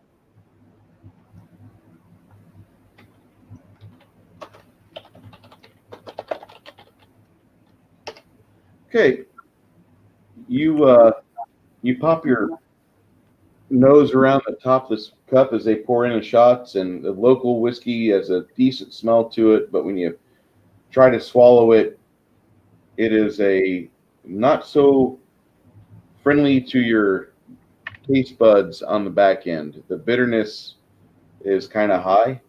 Right. Ha! I'll take the glass and I will walk up to the room.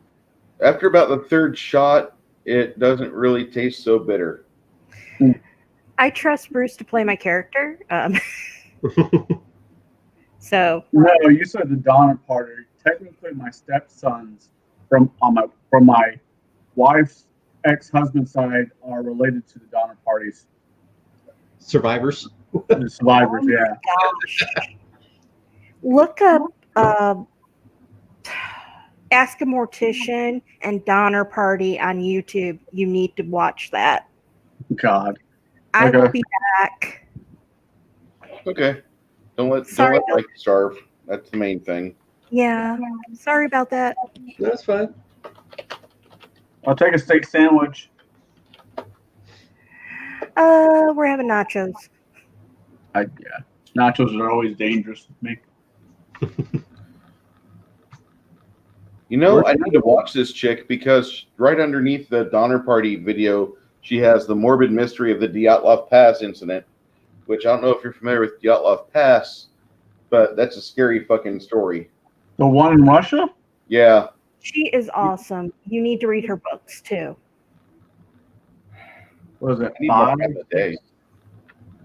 people went out into the Russian background, decided to go camping for a college credit. Something really, really bad happens. Yeah. Part of the skulls were crushed. Of the 9 people, like 4 of them had like crushed skulls with blunt force trauma. No idea. They cut the tents open from the inside, stumbled out barefoot in the snow. Dyatlov Pass in Russian means stay away from this place. I'll be right back. Right. One of them had their tongue ripped out. The other one's missing eyes. Yeah, it's a fucked up story. Shit that you read when you're bored. So where's Faith live? I have no idea. Oh, You're in Virginia, right? West Virginia. West Virginia. Less people. You know, as I was saying, Bruce, last night, Virginia is West Virginia, the whole area is very, very beautiful if you're into the woods and that stuff. Yeah. But I think I saw, what was that, Wrong Turn too early in my adult life. And The Hills Got Eyes, which is not technically based in Virginia, where I'm like, I'm just going to stay away. No, my only real concern in the dark around here are the bears. Yeah. The bear population's just kind of exploded. Like Black the bears, right? Huh? Black bears? Yeah. They're The- more. Yeah. The taxidermist around the corner from my place, I mentioned, yeah, I'd like to get a bear hide. And he's like, oh, I'm so sick of bear. It's like all I'm doing right now is black bear. I love to get bear hide myself. Bear meat's not that bad eating either. Good stew. Was it? Yeah, with black bear, they're more curious than they are dangerous. But if you spook them, then it becomes the other scenario. No, I think it was 4 months back. Black bear broke into a house and killed a woman. Oh shit! So yeah, I would have been told they were just more curious than anything. no. No, don't fuck with black bears. No, see, on the top of the I don't want to fuck with bear list, there's got to be the Kodiak, then the grizzly, then the polar bear, then the black bear.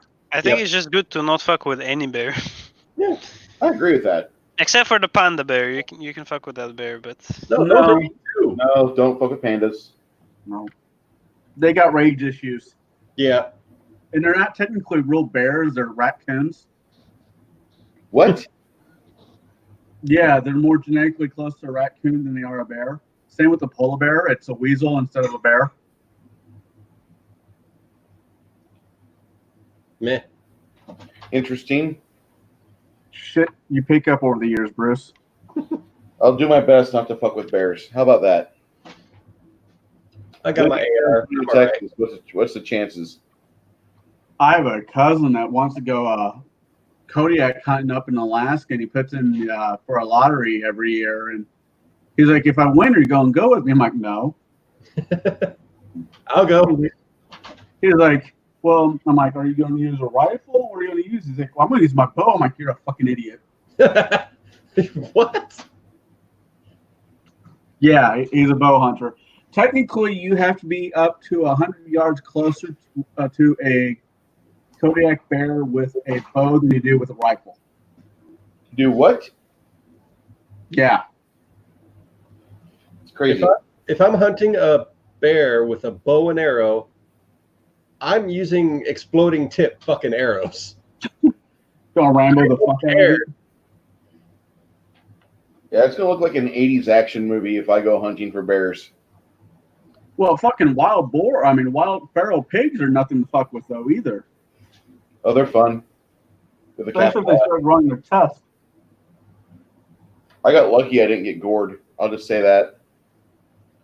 Had a hog dog with me.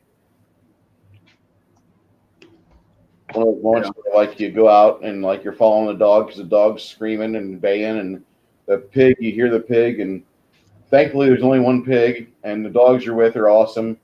And one of the dogs gets a hold of the fucking head, and all of a sudden that dog goes away because the boar shifted, and out of panic I shit my pants and then stabbed as much as I could, and the other dog had a hold of its back end, and the pig was trying to get to it, but because we had the vests on it, one of those things where, like, I didn't realize I shit myself till about 30 seconds after I realized the pig was dead. My pants are warm. Why is my pants warm? Oh my god. What? No, yeah. Yeah. Well, I brought extra. I figured that something like that would happen. But, like, when you get on top of it and you realize you're going to die if you let it get a hold of you, it's interesting. I'll just say that.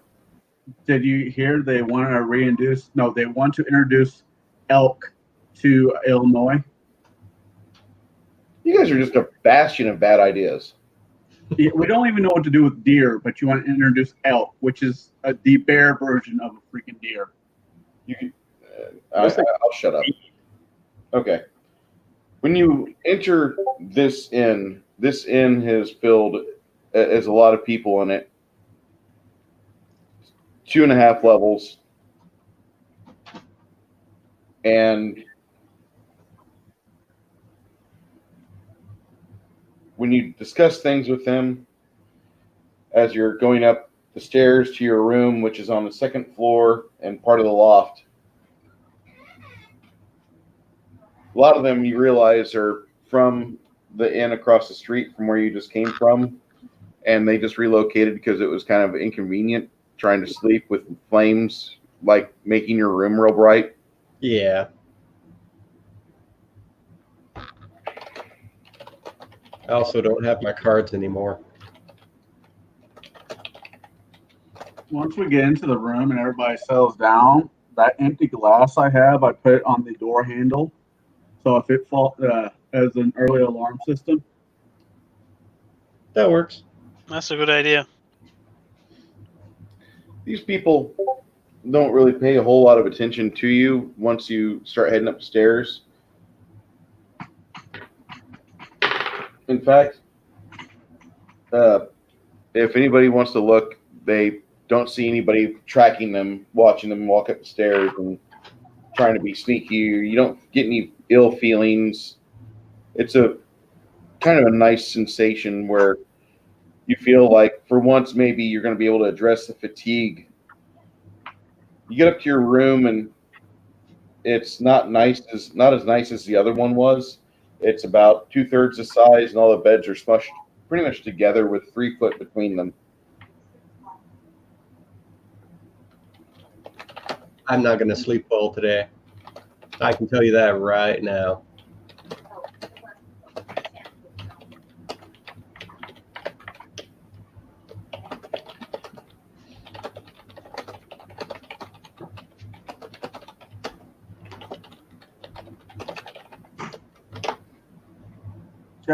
Is there any chairs in the bedroom?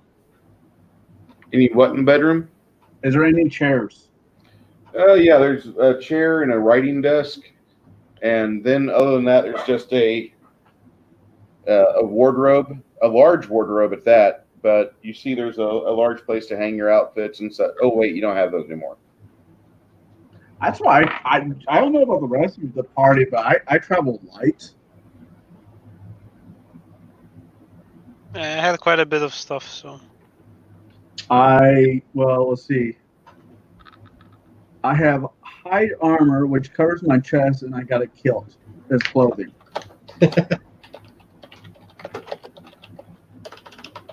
The traveling outfit I had, I guess, is gone. And everything else I have, I just keep on my body. I lost a bunch of stuff. I lost a backpack, rations, a bedroll, flasks, flint and steel, a bullseye lantern, which was quite expensive. Yeah, My they are. rope, water skins, my wooden holy symbol, which I can make a new one.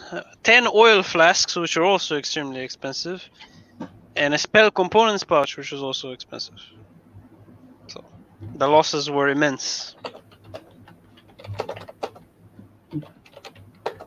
How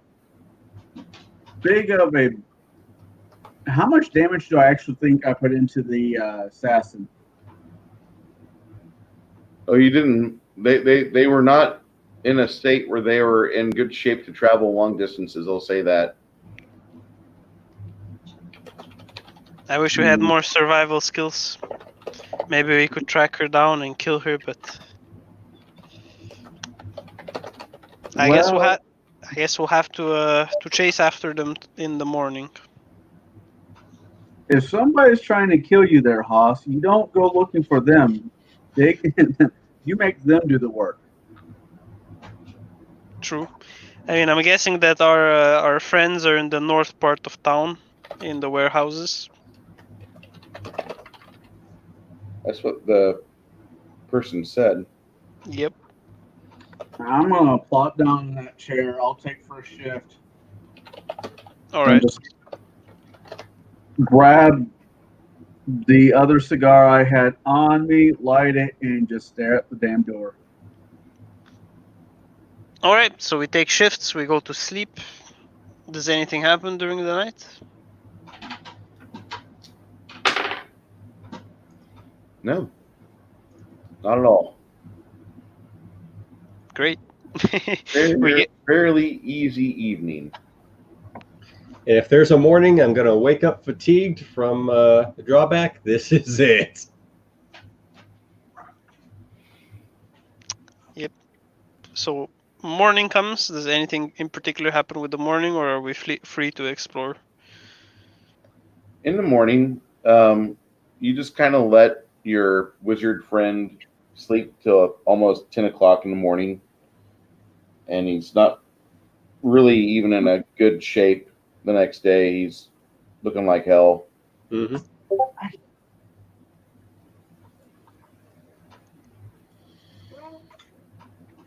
Oh.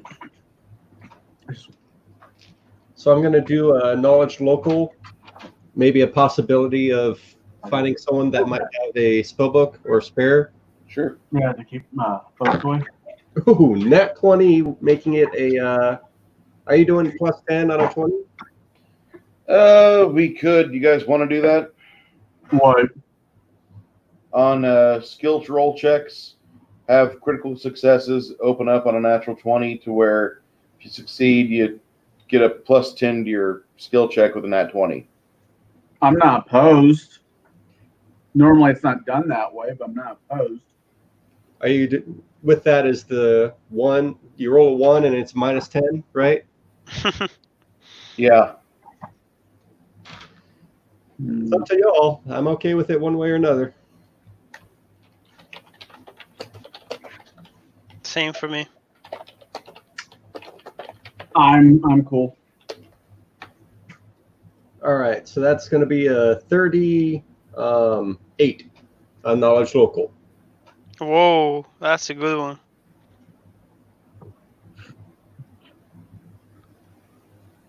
What, did he have the local howler come by while we were asleep last night and whisper sweet, sweet nothing in your ears? You would think so.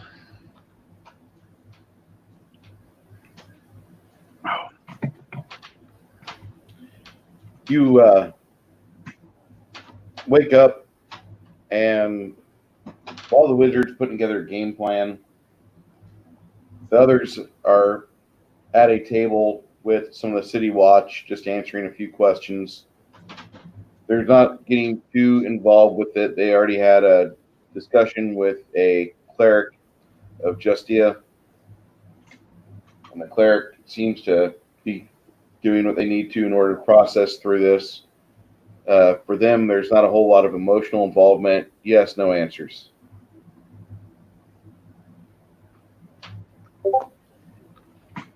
After you discuss things a little further,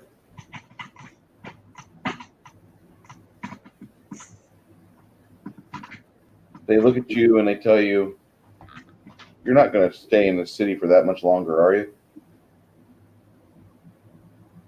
It just seems really suspicious that you guys found the dead halfling and then a half-orc with a crossbow tries blowing out the side of the building with a crossbow, and you guys managed to hurt it, and it runs away, sets this inn on fire. By the way, I really like Lady Luck Inn. I liked it too.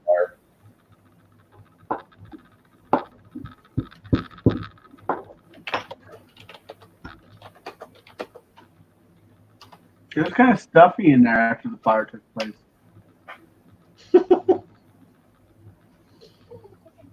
Cleric looks at you and says, I understand. I just was wanting to know, because you guys got off the boat, and there just seems to be a bit of bad luck in the air. And all the extraneous factors that are involved here. I'm wondering exactly how much more is going to orbit you and how much longer you are going to be in this town. All I know is I'm not a fan of this town right now. Cleric leans in and says, don't worry. I feel like we might all feel the same way about each other. What we can do, the cleric says, if you're ready to leave town by noon, we can have you escorted to the edge of if you so choose, if you need the escort. If you'd like. That'd be fine. Wait. We come into your town. We should get revenge, boys. Actually, wait, no, I'm lawful. The paladin. The paladin is bloodthirsty for revenge. I mean, technically, my god has a huge emphasis on justice and cleansing evil. So technically, Where did you guys find the dead body at, anyways? In the drawer in our room. Where'd you get those from? Mall. So I say this in character. Our shirt.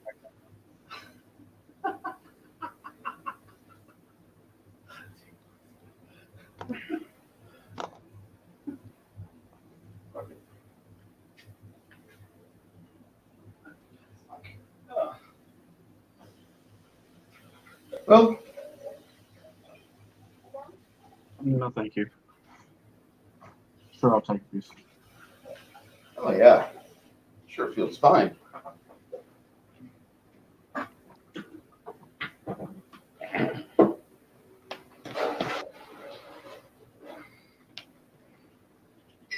Hey, guy.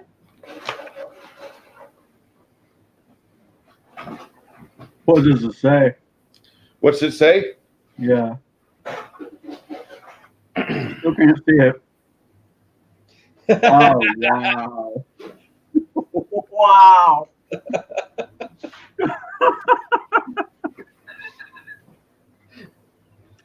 What's their mascot?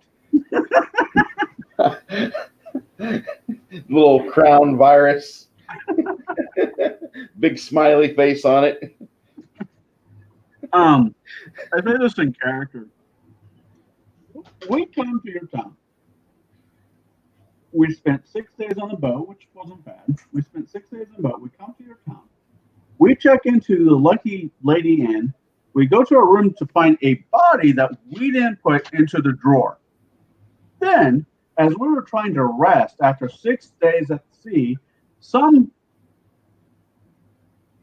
angry lady comes shooting stuff through our door, then tries to burn us in. This is more a reflection of your town than it is to us.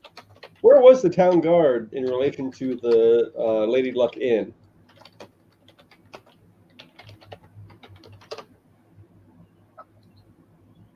I'm gonna go to jail. The person that you're talking to kind of takes a little bit of offense. They're like, listen, I didn't really expect you guys to come in town and have all that happen.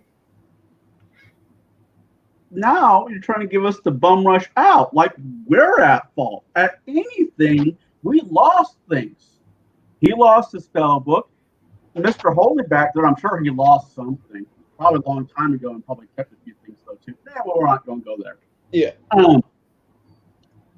So The guard looks at you and says, we got a local magician. We could escort you over to him and have you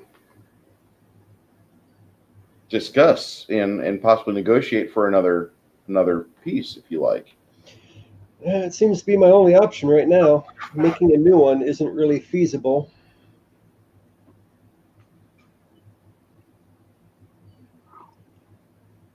we had to pay what twice now? You hear Flip say, how much is it?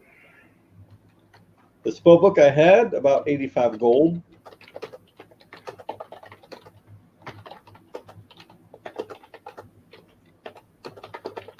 That's a cool keyboard you got there, Bruce. All ergometric and shit. I know. Fancy. I don't like regular flat keyboards, dude. They don't like you.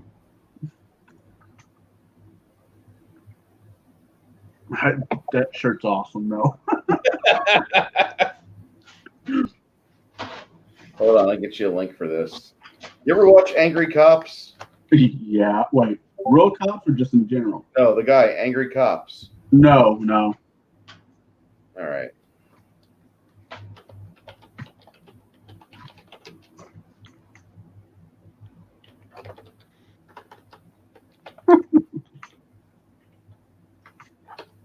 All right, so it seems like we're gonna have to find the wizard or get escorted to the wizard. I just don't know why we have to look like the guilty people. I mean, do Yeah. all rooms come with a dead body? Why are we so lucky? It truly wasn't the Lucky Inn. Nope. It was the exact opposite of lucky. If we ever find Also, another inn with or Lucky in Pathfinder. its name, we should stay away.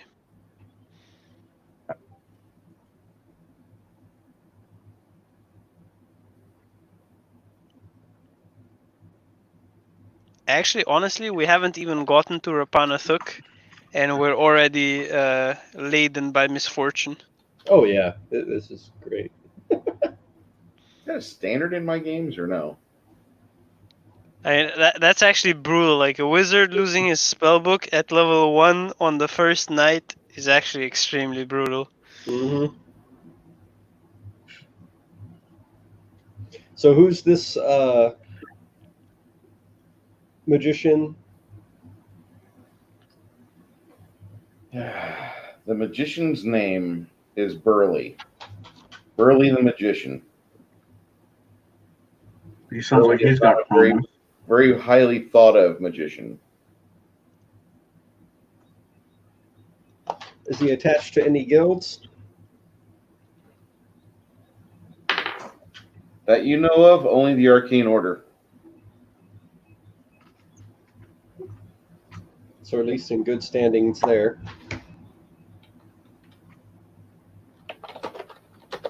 Well, let's go see him and watch me beg for mercy.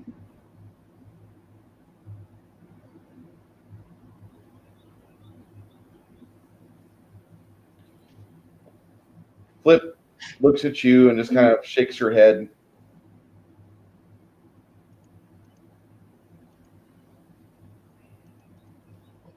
You guys exit the inn.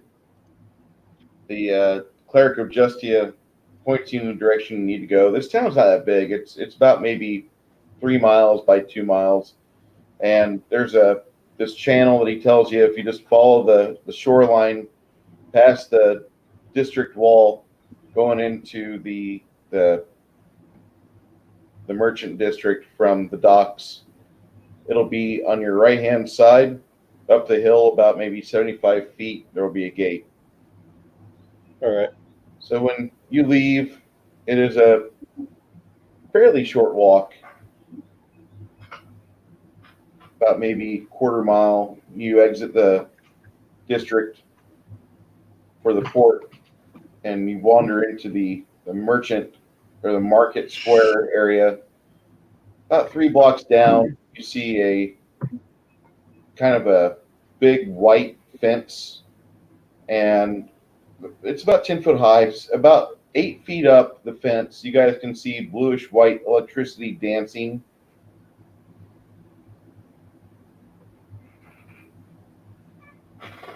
All right. Go ahead up to the gate and basically knock and wait. As you approach the gate, a giant mouth appears. You hear a booming voice say, "Who dares enters the domain of Burley the Mighty?" My name is Tanev Vaishen, and I hope to speak to you on a matter of urgency.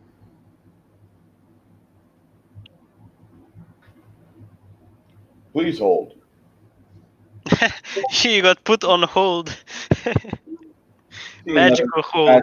Magic mouth pops up on the door.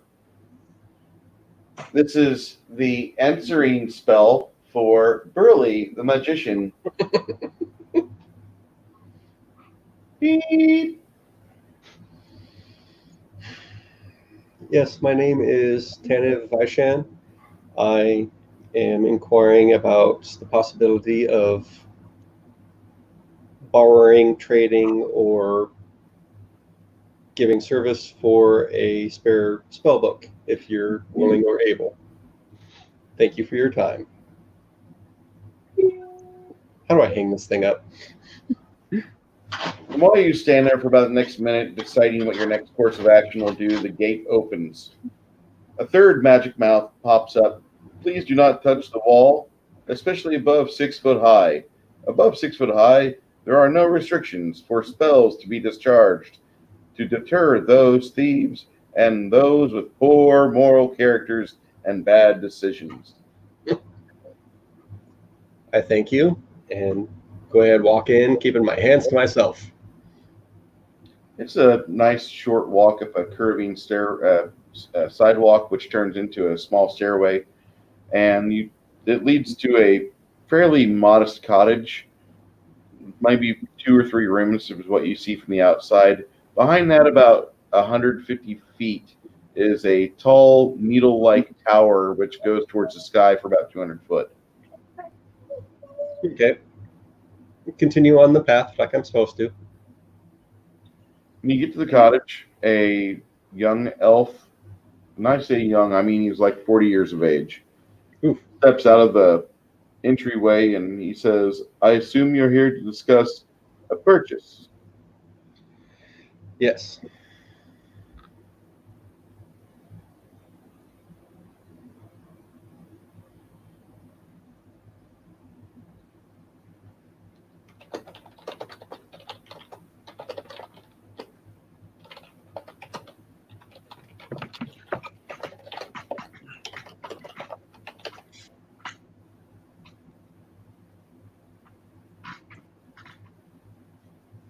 The young elf goes inside and leaves the door open. You hear a older gentleman's voice come out.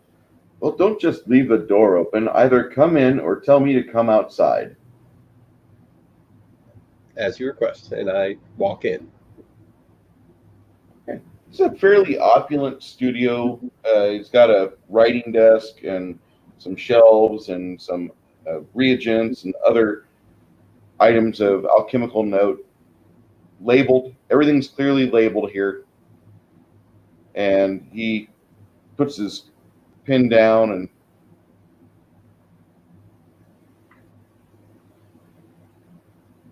I'm Burley. I'm the wizard for the city of Eastgate. How may I help you? I'm sure you've seen what happened at Lady Luck Inn already, or at least heard. We were in one of the rooms and chasing a culprit that attacked us, and said culprit threw a bottle of spirits at a lit lantern, and the place went up in flames, as did my spellbook. So you need me to sell you a apprentice spellbook. Oh, that's kind of the crux. My money was burnt too. So I offer either services or anything you might have in mind. The halfling steps in front of you. Sir, I don't want him to give you his services. She sets 12 platinum pieces on his desk. What do we got to do in order to get a good spellbook?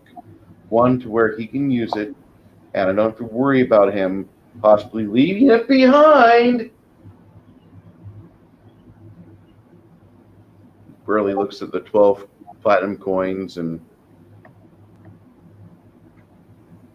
bites one. Actual platinum. I like that.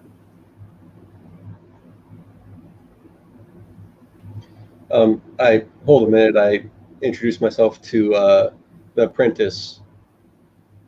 I thank you for this help, sir. For what? I appreciate the help you're giving me in this. Burley looks at you. He says, listen, I have a spellbook here. I just have to make sure I don't have anything in there. Yeah, exploding rune's bad. He flips through it for about 5 minutes, and he makes sure there's no secret pages or anything else.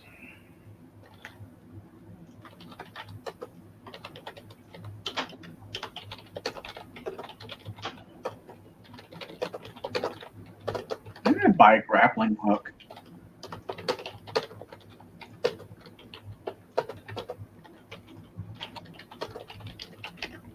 And rope.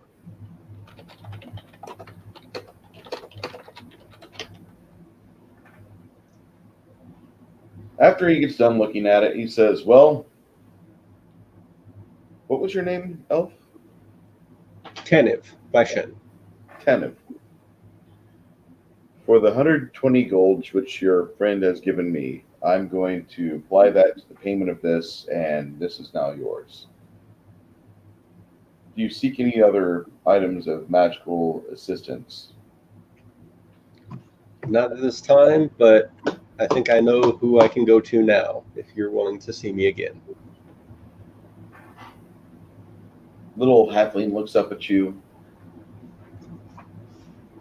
I will need you to conjure me a pint of whiskey. Do we have a deal? A pint of whiskey. A pint of whiskey. I don't This drink as you. this I can do. Okay, I like that. So she's happy. You notice her purse is almost empty. She tells you, just take care of us whenever you have to, okay? And then Burley shakes your hand and he says, do you have the spell Shocking Grasp? In my last spell book, yes. Memorized, I do not. He starts to pin down some items. About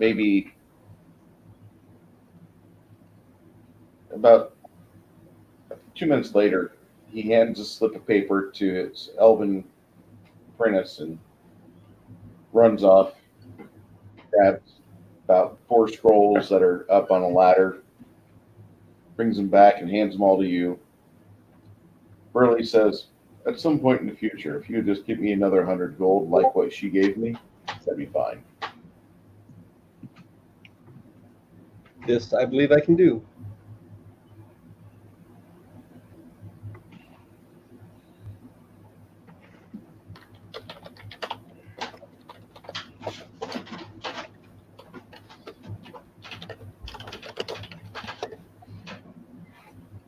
He nods. He says, I don't know what else I can say.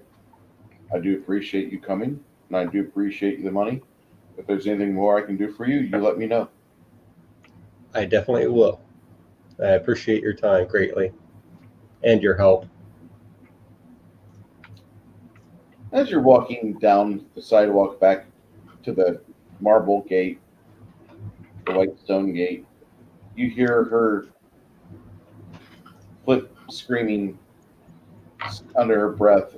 I just had a chance to retire wealthy. I gave it away. I gave it away. I'm a wizard. He's not going to last one sleep spell. He's going to die. Oh, I'm immune to sleep. what? I'm immune to sleep spells.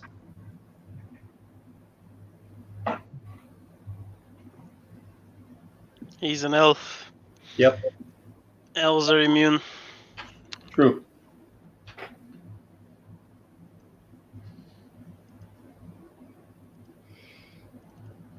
So go ahead and remake the spell book. Yeah. But you're going to need like some time to sit down and get all this written together and such. And you guys are making time right now. It'd be best to get on the road to the next location because the constabulary here doesn't really like you that much. What did we do? I mean, Or I think honestly we should just bust into the northern storage spaces and kick some ass.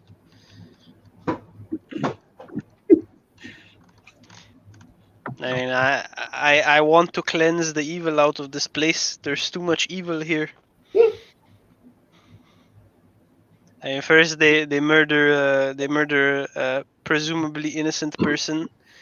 Then they burn down an inn that's full of innocent people. They burn down innocent people's possessions. They try to murder further people. They try to murder us. That's a lot of evil. That's a lot of evil acts. And evil acts need to be punished. My goddess commands it. I mean, that's actually true, by the way. I just kind of giggle at the fact that he thinks kind of laugh because he said, my goddess commands it. And I'm reminded of a card game called Red Dragon Inn where one of the players, Justina the cleric, always is like evading responsibility. I must pray, my goddess commands it. I must heal myself, my goddess commands it. I must take care of my duties, my goddess commands it. We're going to go for a round of gambling? I must pray, my goddess commands it. One of the best card games ever made. If you ever get a chance to play Red Dragon Inn, you have to do it. Great game. I threw Dragon Annie. That was fun. Old school 3 Dragon Annie. Yeah. Oh, God. All right. So if we're getting the bum rush out of this town, What? Right. Andy? I said, considering we're getting the bum rush out of this town, Flip tells you we're not going to bum rush just yet. We're going to head to the warehouse district while we're in the merchant area. How's that sound? let's go window shopping. Yay. Mm-hmm. And while you do, you are heading up, and you see what looks to be like a team of horses, about maybe 12 or 13 of them, headed away from the downtown area, the merchant area, the merchant, what they call the wagon cartel court, which is a large 13 or 14 acre plat where all the kiosks are at. But you see these horses being led by some men in looks like brown leather armor, and they've got their swords on them. Kind of different to see people in armor in this town, because a lot of people in this town don't wear armor. But these guys are wearing armor, and they just kind of give you this shitty look. Yes. I say that in character. Hi, Karen. Is that what you said? Yeah. Call them Hi, Karen. Funny. Wait, if they're guys, I say hi, Chad. Oh.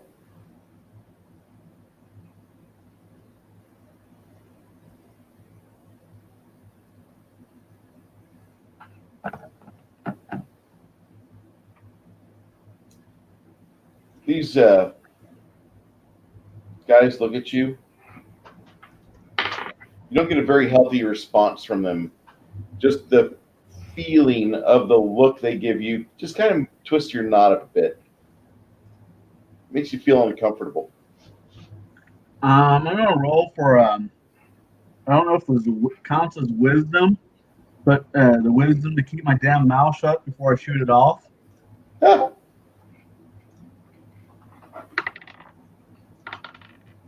Ah, That's a no. I see their look and I regard them for half a second.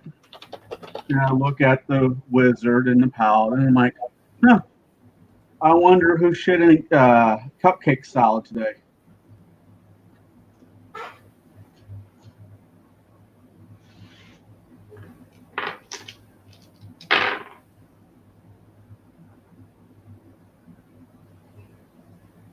well, between Brian and Tan both, you know, weird feeling from the horses when you walk past them.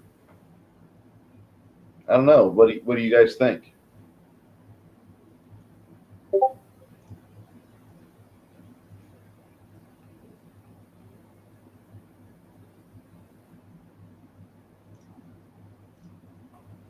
No, Can you give we're me- good. Can you give me a situation here?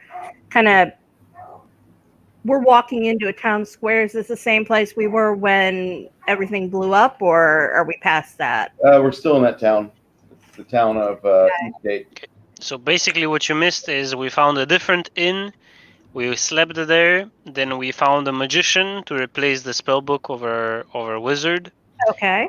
And now we're in the merchanting district, and we're trying to track down a little bit who was the person that wanted to murder us.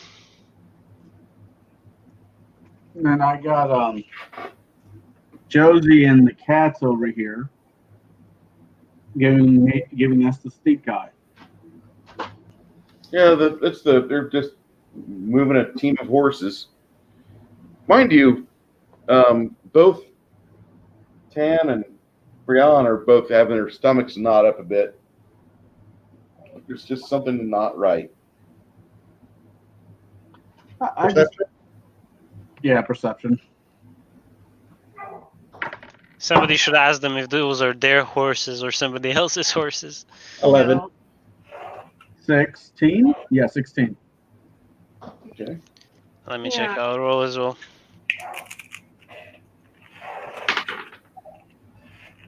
Hey, I rolled a 22. Well, I rolled a 3 on the dice, so I didn't do anything. I ain't got that many bonuses. the A horses, 22 should be pretty decent. the horses have a weird posture when they walk. Like their hip girdle is higher than their shoulders. So they're walking like somebody shoved a broom up their ass. Say again?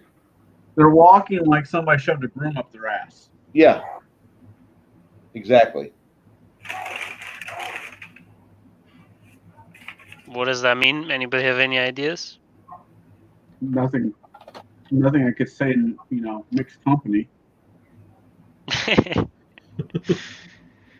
Oh, that's how we get centaurs. Oh Lord. Oh, Lord.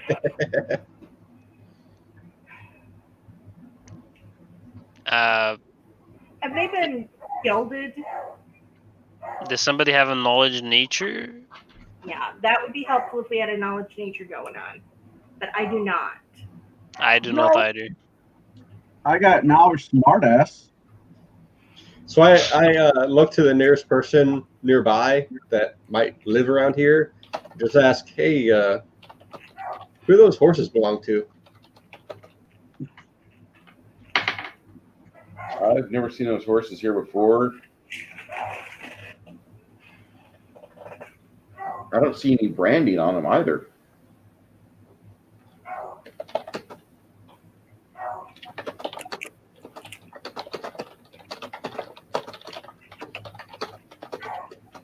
Detect magic? Detect thievery. Detect magic. Boy, there is a lot of magic on these horses. Holy shit. Spellcraft to identify? Please, Magical horses. please give me that spellcraft roll. 12. It is an alteration spell. So these aren't horses. My god. Okay, well I have a detect evil as like a permanent thing. Do I detect any evil? You just say I detect evil, and about 6 seconds later I tell you how evil it is, if there's evil there. Alright, I detect evil. Yep, you detect evil. Oh And Lord. the people that are running the teams of horses are definitely evil. Are the horses themselves evil? No, the horses are just horses. Well, weird horses. Okay, well I focus for 18 seconds. How evil is the evil? And the people that are driving a team of horses, they're Adam Walsh kidnapper evil. Is that I have no point of reference for that. Never mind. Damn it. Is that really evil? Yes. Damn foreigners. I'm sorry. I keep thinking everybody's from America. So on a scale of 1 to 10, it's like a 8 evil? Yeah, 8 or 9. 8 or He's 9? not completely Hitler evil. He's more Joseph Mao. Stalin evil. Why do we always got to compare it to Hitler? Because everybody knows who Hitler is. Okay, well, Not anymore. They're calling conservatives fucking Hitler. Well, Americans are idiots. What do you want? well, in any case, Can't argue that. since I detect a lot of evil, my let's just say that my paladin goddess kind of requires me to start cleansing evil from the face of the earth. So I draw out my falchion because I have no other choice. I figure out that there's something strange going on. There's a lot of evil emanating from these people. The horses don't appear to be horses, and I am very disturbed by the situation as a whole. So I pull out my falchion and I yell at them, "Identify yourselves!" One of the guys throws you the local equivalent of the bird. Which, oh, never mind. Is it with 2 fingers with the twist? French, right? He does that to you. Okay. Middle finger out. Yep. Okay. The other one takes a shot with a short bow. Oh. Piss off. Ooh. Is your armor class better than a 19? It is not. Okay. Damn. Wait, aren't you wearing armor? I am, but it's only a +4 to AC. I have 15 AC. Playing a long time before you had to play low level again. To me? You haven't played low level in a while, apparently. Yeah, I have only 15 AC. I'm a squishy boy. My AC is 18. I just thought paladins were a little bit more thicker. I had no money for better armor, my friend. It was really sad. You kept giving your money away. The full plate costs like 250 gold or something like that. It's Oh, really yeah. expensive. That's for the garbage full plate. Yeah, Yeah. that's base level. And I started with like 130 gold coins, so and 75 of that went to the falchion. That's what you do with the Catholic Church is you beg for money and put it where you want to so where it should go. I can make that joke. I'm Catholic. Okay, so let's while Bruce is drawing the map, let's run down the situation. So we have You're We have picking a thing- fight. I'm running away. so we have horses that are not really horses. They're something in disguise, but they're not evil. And then we have a bunch of really damn evil people leading the horses. So they're really evil. Usually, like crooks and stuff aren't like really evil. They're just a little bit evil. And these people are really, really, really evil. So Hey, if Bruce, they, Yeah, go ahead, Bruce. go ahead. What? Oh, just telling Zen to go ahead. I'm sorry. okay. So if they were just a little bit evil, then I'd be fine. You know, like my paladin. I mean, he doesn't tolerate evil, but you know, a little evil is normal. Everybody's a little bit evil. Like I wouldn't decapitate a person just because he's a little bit evil. But these people are really, really evil, and for really, really, really evil people, my goddess is kind of unforgiving, like completely unforgiving. So if I detect like extreme amounts of evil, which these people apparently have, it's kind of in my duty to cleanse that evil. So I think we're gonna have to fight these people, or at least I have to fight them. And my goddess does not allow me to back away from a fight. So I fight or I die. Is basically how it is. So yeah. And if they're really evil, and we're in the vicinity of Rapanathuk and in the vicinity of the Forest of Hope, they might be Orcus cultists in disguise. They might be. We don't know. So we're gonna need a new paladin. I mean, we'll see. We'll see. If they're evil, I can smite them, and if I can smite them, I deal a lot of damage. A crazy, ridiculous amount of damage. Hey, Bruce, Sir. can I roll another spellcraft check? Yeah.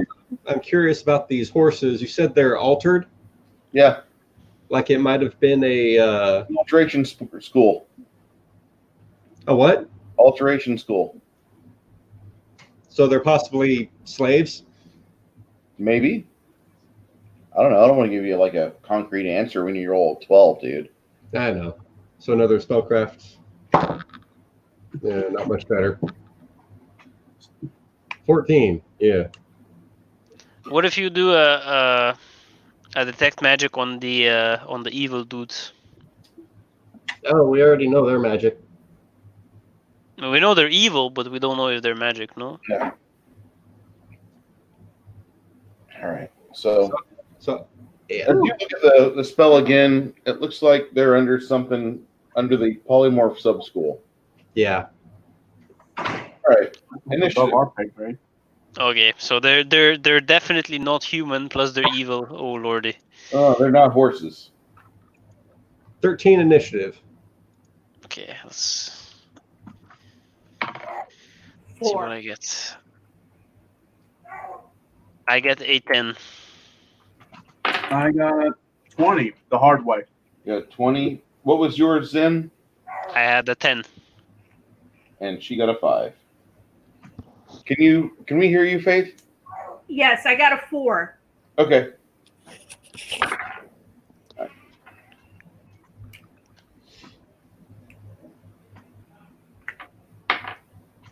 Hey, Maggie.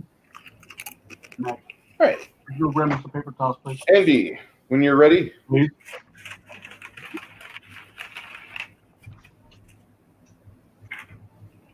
All right. I need I see me. Where's them?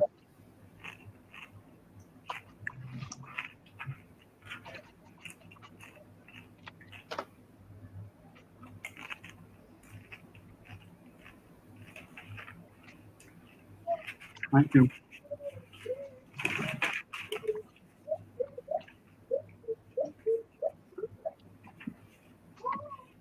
Bruce? Hmm? All right, I see me, but where's them? Oh, Sorry, not trying to be difficult. not. Ah. Oh. 1, 2, 3, 4, 5, 6, 8, 9, 10.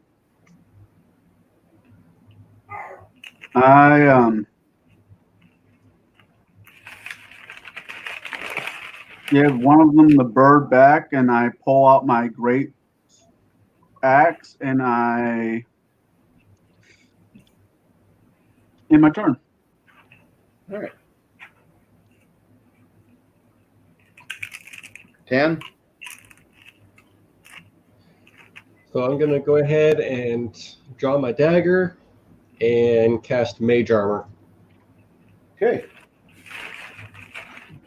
Zen.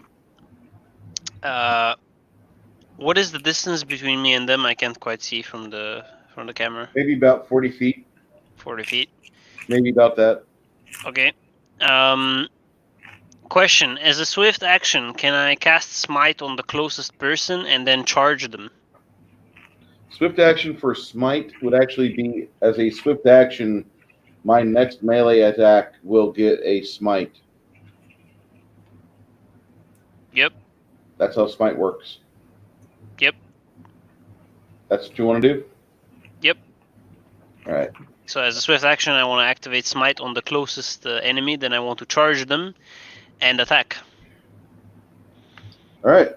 At the very end of your movement, make your attack. Plus Okay. charisma to hit, plus level to damage. +2 from the charge. Yes, sir. Okay, hopefully this is gonna be a big hit. Let me just really quickly do the math. Don't roll 1 there, bub. I really hope I don't roll a 1, otherwise it's gonna be really terrible. Okay, so Smite Evil plus Charisma, so it's a +3. Okay, so I roll 1d20 plus 10 because I charge, so it should be good. Oh yeah, it's a 22. That hits. Okay, and then I have to roll the damage. Since are they undead or not? They're humans. They're humans, so I don't get the extra damage. Okay, so I deal 2d4 plus Strength. 11 for the Smite Evil. Oh wait, I have to actually roll that. Never mind. 2d4 plus 11. I deal 15 damage. Nice. And I have average. I have a +3 AC against that target. Hey, looks like the paladin's ready to play. I smite hard when I smite. I bet you do there, Bubba.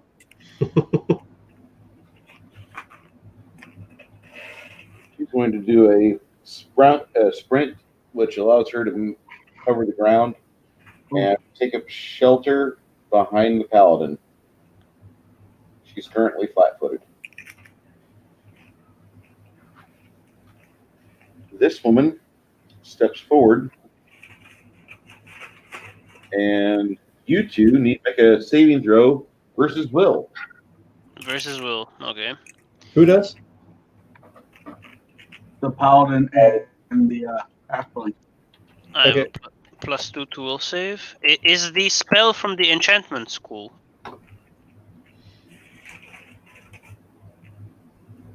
It is a spell from illusion. Oh, never mind. Then I don't get a bonus. If it's from enchantment, I get a +2 bonus, but in this case, I don't. So 1d20 plus 2. Oh, I rolled a 9. Who else needs to roll?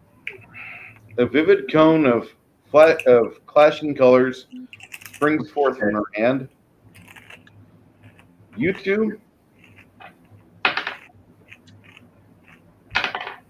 are blinded and stunned and unconscious. Oh no. Oh no.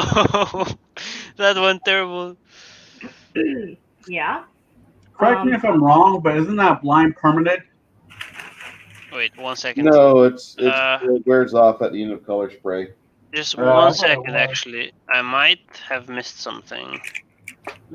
Just real quick. I have to just Google this really quickly. Man, color spray is a great spell. Okay, kind of okay. loses I have charm. one last chance. I forgot that one of the things that I got is the accursed thing that gives me 6 spell resistance against every magic, friendly or enemy. 6 spell resistance? 6 spell It's small, but it might save me. I don't know. No, I blew a 14 on you. Oh, that's unlucky. Inconceivable. Then I'm still doomed. Okay. The paladin, the guy that got attacked by the paladin, watches him fall down, and he prepares his dagger for a coup de grace. Oh shit. Yikes. What are you doing there, Brian? Interrupting him by channeling good. Channeling good is a 30-foot radius item, and it will not interrupt a downward stroke of its blade. Well, then, I mean, Other you than- can still channel good, yeah, that'll be great, but like, it ain't gonna help. Well, then I guess he gets a warhammer to the arm. you're gonna run forward and try to throw things like what your fighter does. Yeah, why not? Trying to remember what the hit is, what roll that is. All right, roll in the 20s. Rolled a 3, didn't hit with that. All right, that's bad. I probably smacked it off something. Your weapon clangs off the side of the wall, off the curb, and it's laying there in the street, right there. Great.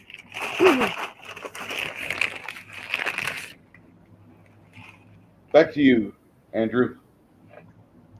This is not going great. No, it is not. You might even say it's going crappy. I've moved up to where the dwarf is.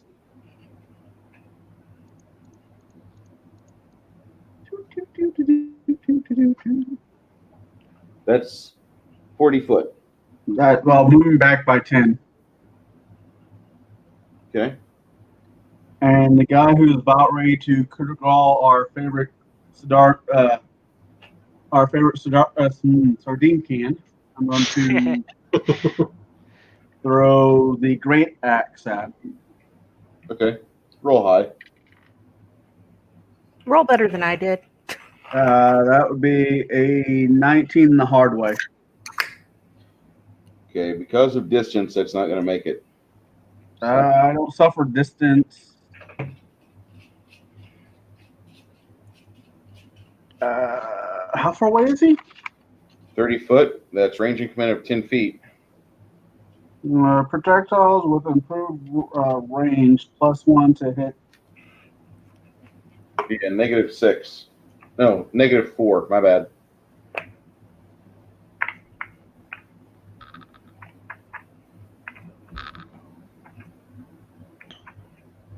So I miss either way. Sorry. That's all right. I'm trying to. Wait. How far am I from the guy? 30, you said? Yeah.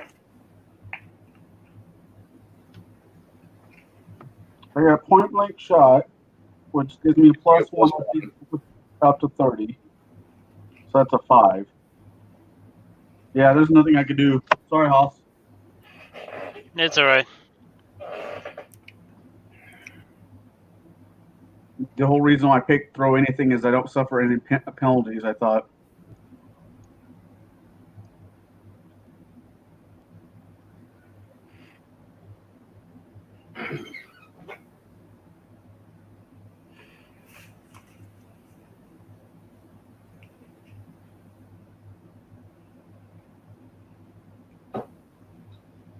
All right. The guy plunges his short sword down into your paladin friend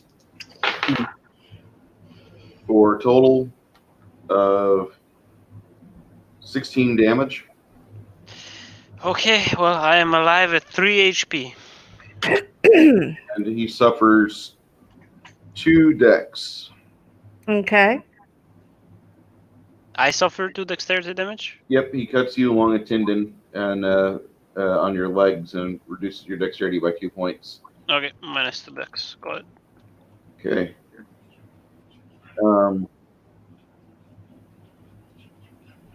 She steps out and casts grease. Oh lord, it's an optimized caster. Right here. Of course she does. How much space is between us and her, or me and her, I should say? 2, there's 10, 20, 30. She's 40 foot away. 40 foot away? Yep. And I can't move 10 feet without getting in that grease, or unless I come around it. Yeah, I don't want to get too far. I don't want to go right up Make to it her. up to here on your initiative with a charge. I don't want to do that. I want to keep back. Okay. I have something I want to do. But whenever it's my initiative. It is your initiative now, I believe. Okay, I'm going to move up about 10. Chris, did you go? I went the once. I have not gone a second time. Your initiative before your dwarven friend goes. Okay. Cool beans. Okay, I'm gonna step within 30 feet of the one furthest in front. Yeah.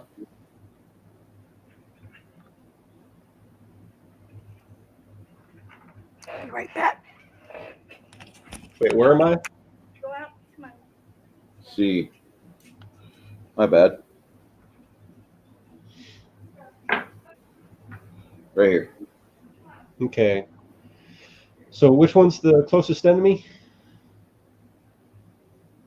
El Okay. Stavo. Yeah, just get me within 30 feet. Yeah, not in the grease. And then I'm going to do, with my dagger, Hand of the Apprentice, and basically do a ranged with my dagger. Okay. We ready? Not yet. It's a 4. It's a 15 hit. On him? No. Yeah. All right. That's my turn. Dagger's back in hand. Where's your grease? Where's your color spray? Good luck. Higher spell levels than I got. Mhm. I'm not that type of caster. It's your initiative there, Brian. I'm gonna take. I have an Earth Domain power that's granted. It's called Acid Dart, Okay.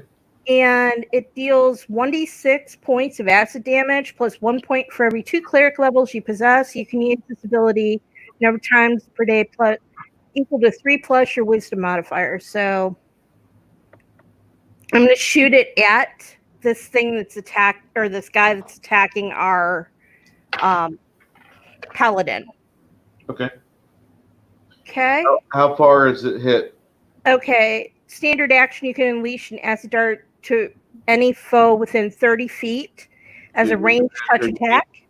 Yeah, so I need to get within 30 feet, and then 2 plus 1, and that, so 3 points. There's not is it a range touch attack to hit? Yeah, it's it says a ranged touch attack. Yeah. So you have to roll a better than a 12 on hit, Oh, okay. I didn't roll the to hit. Sorry, please. I rolled the damage. Sorry about that. Rolled a 9 plus. I get my wisdom modifier, right? To hit range magic. attack is dexterity. It's Dex. Yes. Yeah, it's like, Good luck. I didn't do anything then. So I unlucky. rolled a 9. Yeah, we're doing great. We're a low-level party. We're gonna be a dead party. Okay.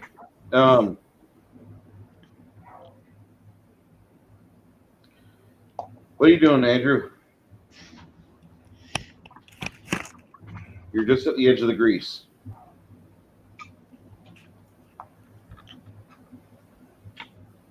One, 2, 3, 4, 5. That's 30. That Christmas hat doesn't work. What's the DC on the grease? Acrobatics 10, I think. Yeah, I think so too. I'm going to do an acrobat check. Not jumping. Over the grease. Yep. Hey, that would be a 22. Gotcha. You can move half speed, so How far am I from the caster? I think that's a good comment on this whole thing. Mm-hmm. Bruce. yes, sir. How far am I from the caster? You're 10 foot away. I am going to throw a vial of alchemy fire at her. Okay. Nat 20. Confirm. Roll, baby, roll.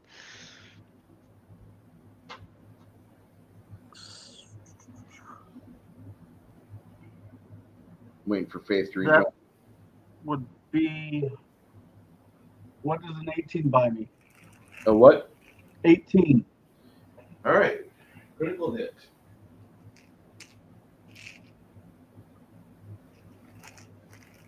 Right on time. All right. You're going to increase the. Usually, like a flask is like a grenade style attack, but it's only times 2. You're going to do a grenade style attack times 3 damage. All right. And part of the bottle cuts him, so you roll me a d4 and tell me how much his bleed damage is. Come here, Mr. Caltrap. Where are you? There you are. And by the way, this lady here has purple spell motes coming off of her. That's what she did last round. And that guy here, he's guarding. He made a bad choice. So is it just the D4 I roll? D4 and the damage from the alchemist fire is D8. D8. Or Wow. whatever the alchemist fire does. Yeah, it's a D8. I believe it is. Then Then it does 2 points of fire on splash damage. you'll do 3 points of splash damage fire on your paladin friend, but you're doing D8 times 3 on that son of a bitch that hurt your buddy. Those Well- 3 fire damage make me drop to 0 hit points. I think we have a cleric, I hope. Can't Yeah, you save do. Okay. So I am currently at 0 hit points. Al. 4 points of bleeding damage and 7 points of fire damage. Time's up by 3, Andy. 7 times 3. 21. 21, yeah.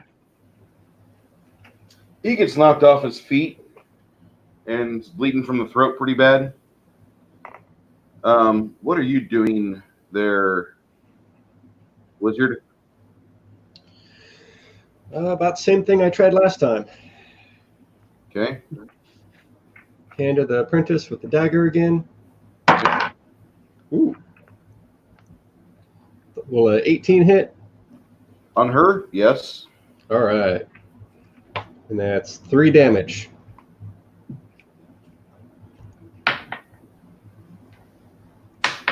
There we go. Her spell is interrupted. Nice.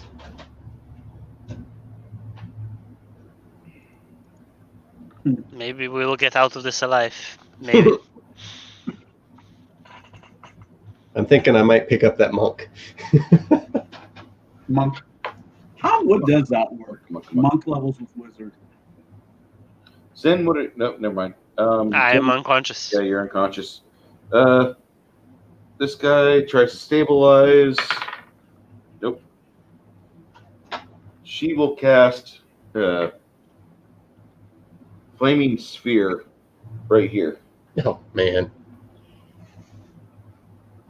What level of a spell is Flaming Spear? Second? Second level spell. So she's at least level 3 wizard Yes, sir. minimum. She adjusts on the fly to Flaming Sphere. That's not a very fun spell for you guys. No. Yikes. So we picked a fight with way higher level characters. Go big or go home. Exactly. I guess. That's true. In a body bag. All right. Dwarf, make a successful reflex save. Reflex save. Is 10 successful? No. Oh, great. What is she throwing at me? Because there are some pluses I get if it's certain types of spells. If you don't beat a reflex 13, then you'll suffer 5 damage, being that close to the Flaming Sphere. Oh, wait a minute. Let's check something.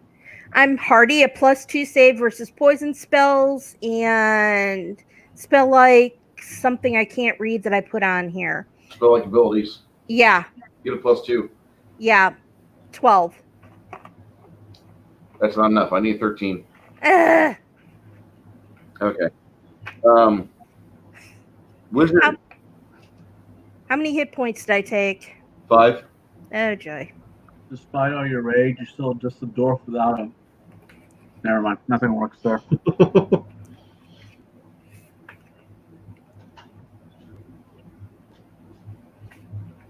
Still a dwarf that's going to get blamed.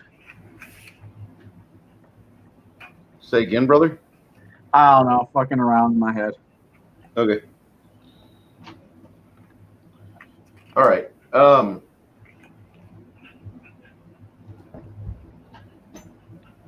Go ahead there, Andy.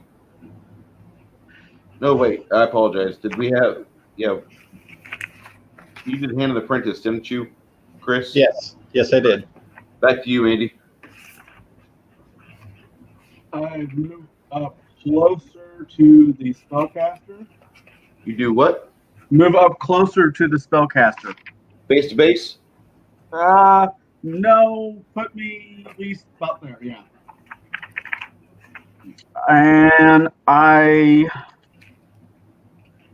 throw my last vial of alchemy fire at her. Okay. That is a 20 the hard way. Damage with D8. Wait, what? That's 2 back-to-back criticals? It's not a critical. It's not the non-natural 20. Ah, okay. Okay. I rolled a 16 and I add 4 from my dex. Still pretty And good that- rolls. Can always roll better. I roll a 6. All right. She is not looking happy. What are you doing there, Chris? Real quick though, before we move on, does anything of hers catch on fire? Say again, Andy. Because of its alchemy fire, does any of her clothing catch on fire? Yes. They were on fire last round, but now this round they're on more on fire. Okay. She's Sorry, not trying to be difficult. Say again? I'm trying not to be difficult. Sorry. Okay. So wizard's turn again? Yes, sir. All right. Hand to the apprentice again. All right. Yeesh. 10 hit? Nope. All right. All right. She casts a spell and flees. Spellcraft? Roll. 21? Expeditious retreat. Ah, Good spell. Yeah. That's a damn good spell. Yeah. She's done. She flees out of here 90 foot around. 90 foot of movement action. And then while on fire? she double moves. Why on fire? Yeah. Yeah. Oh shit. She would have. I don't know how that works for damage wise. It's About 1d6 per round. a quarter mile down the road outside of town, the guards will say, like they found a bunch of burning robes and stuff, and they saw a woman who was moderately on fire jump into the stream that flows into the channel, screaming something. They don't know what they said, but we're not paid to do anything. We just make sure she didn't steal anything. Oh, by the way, you've got about 12 horses here. Okay, Well, secure the that's cool. horses, lads. Secure the horses. Okay. Take them back to the wizard. Take him to the church. We have to take everyone back to the wizard. I'm unconscious, 0 HP. Hold on, I gotta pee real quick. Pee break. I need to get some positive energy channeled into me ASAP. Mm-hmm. I'll wait until Bruce comes back. Or is Bruce still there? I'm not looking at the screen No, right he now. went. He had to go. Use the Okay. facility. Okay, you had a bio break. Once Bio he comes break. back, I'll roll your positive energy. Thank you. Of course, that's what I'm here for. That was an And then- expensive battle. And then afterwards, we need to figure out. So we need to bring, I think, the horses to the magician so he can figure out what they actually are. And we should probably drag the dead body of the guy to the magician as well. He's probably like wearing some fancy. Magic But item. we need to loot the body. Yep, that's what we need to do. Like Because they're that's how roosters make their money. We loot. true. I mean, they're at least level 3, so they're pretty damn strong. At least we killed one of them. We. True. Hey, I contributed a solid Yeah, you what? started the fight. Yeah, I contributed a solid 14 damage. Hey, you contributed by starting the fight. True. I don't remember there being a damn mouse in my pocket. Actually, I contributed a 15, so it's probably at least 50% of the first guy's HP. Well, But you did say that would only count there, huh? If you didn't get knocked unconscious. true. Color spray is a retardedly strong spell. Oh, it's a great spell. One of my favorite spells. Losing its knacker roughly around 5th or 6th level, but until then, it's a great spell.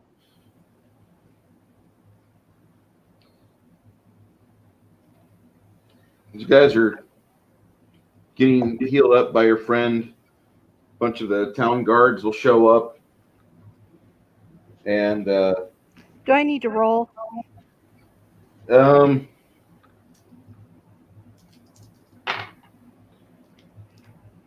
Yeah, if you want to roll for his, actually no, I'll let you have maximized channel positive while you're in non-combat. That way you can do what you're supposed to. Channel positive. D6, so 6. 6 for every burst. Okay. So I'm going to do 2 bursts. How many did he have originally? How many hit points did you have originally? I hon? had 19 hit points originally. Well, 6, 6, and 6. I can probably do. How many bursts can I do a day? You do 2 bursts plus 1 per charisma. Yeah, I got Plus no per charisma. You got no charisma? No charisma. I can do 2. You get- You're gonna get 12 You back. get 2 a day. That's You're gonna get fine 12 with me. back. It's fine with me. Better than being dead. Yeah. I thank you. I thank you for that. As I And my name is regain consciousness. Ratchet. Picking up my battle axe. I pick up my warhammer.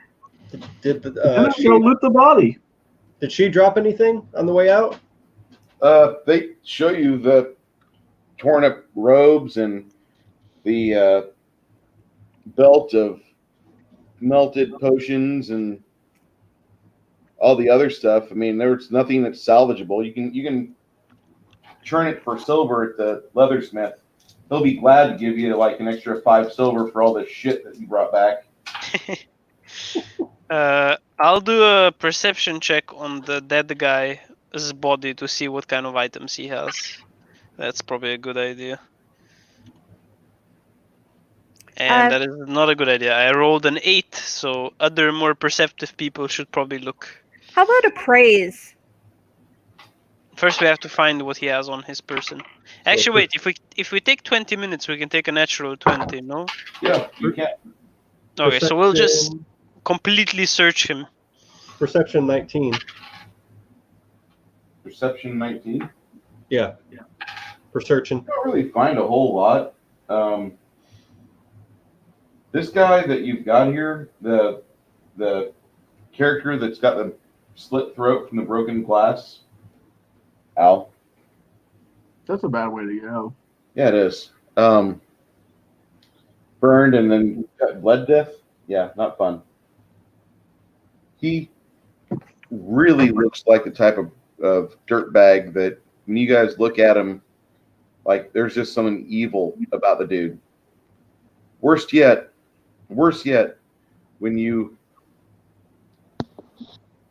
observe his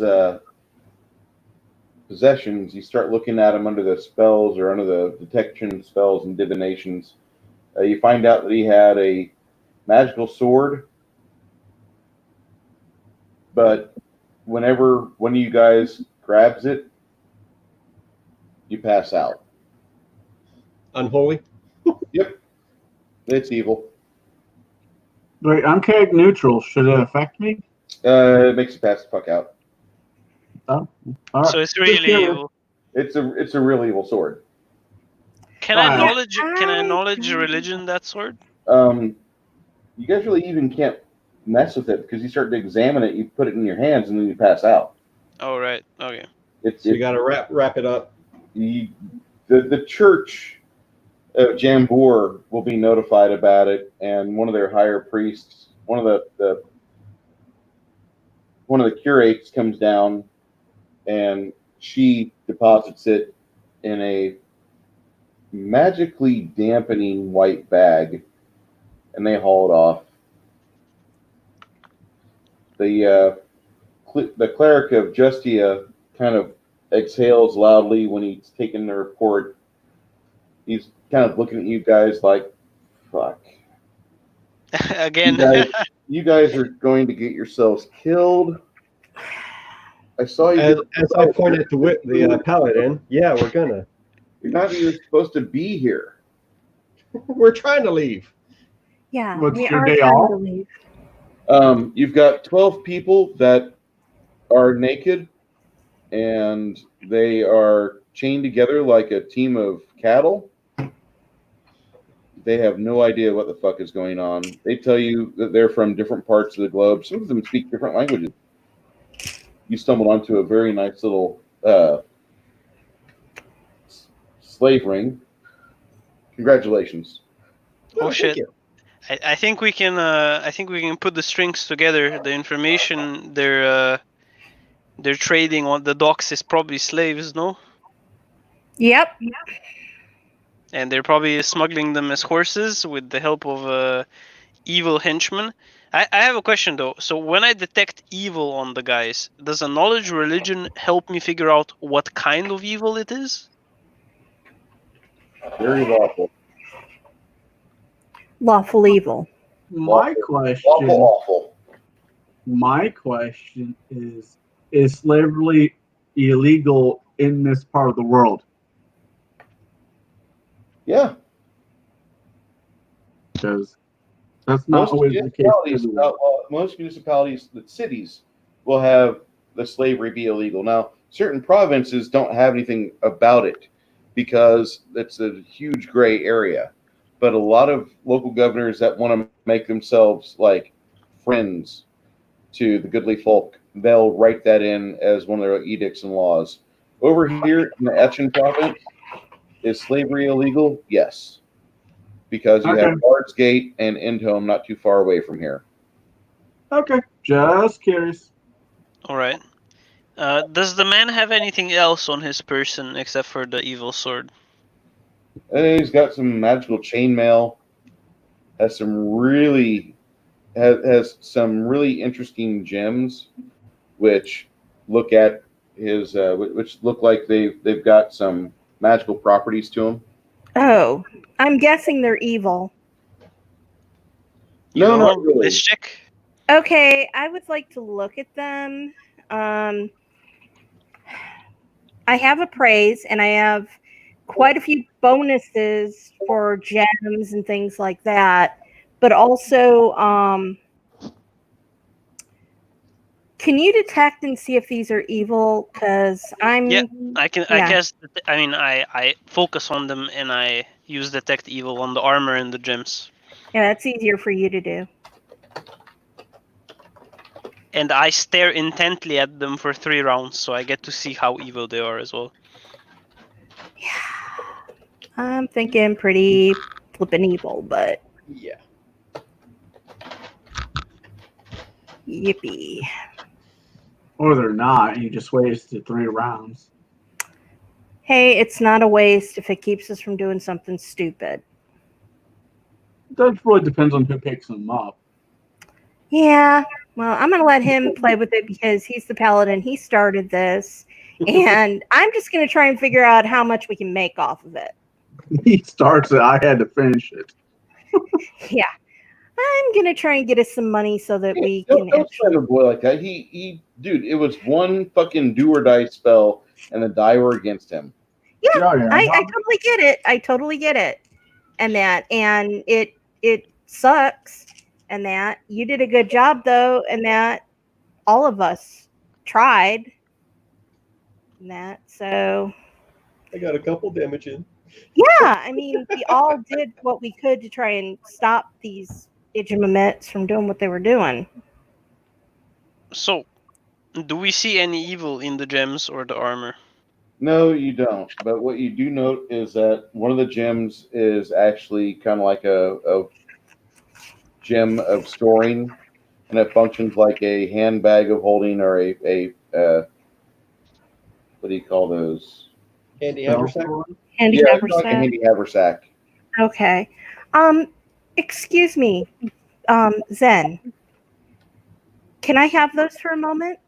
Just to look at them real quick? Sure. Here you go. I pass them forward. I'm going to use appraise to figure out how much they cost or how much we could make off of them. I'm going to roll and add 6. 22.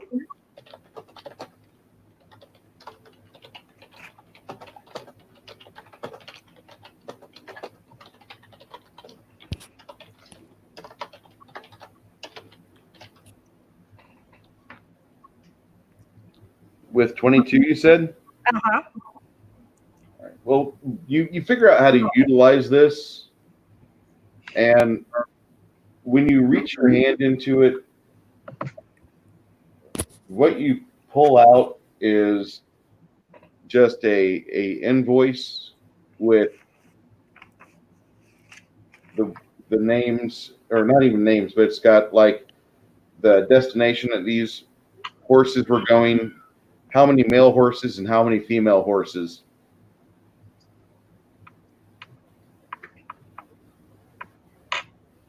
And then you also pull out 4 10-pound bars of silver. Silver bars are typically used between the bigger banks or the bigger corporations or companies when they don't want to transact in coin. Okay. Is the cleric to Justicia here still? Yep. Uh, Yeah, they're all Male- here and they're watching you guys fondle the evidence, but they're making sure you don't pocket it. Oh, by the way, your friend Flip is the fuck away from all of it. She's not involved. She's like, I'm happy that I lived. Paladin, when you're examining this, you know that they're bandaging up the paladin. If there's any more damage on the paladin, they lay their hands on him and cure him of another 9 points. I asked the priest of Justicia to come over. Okay. This is what I found. I show her the gem, show her what we pulled out. The cleric says we have to take you in for your safety. Yes, ma'am. We're going to take the 5 of you in. We're going to put you in our holding cell while you can examine everything and we can piece this together.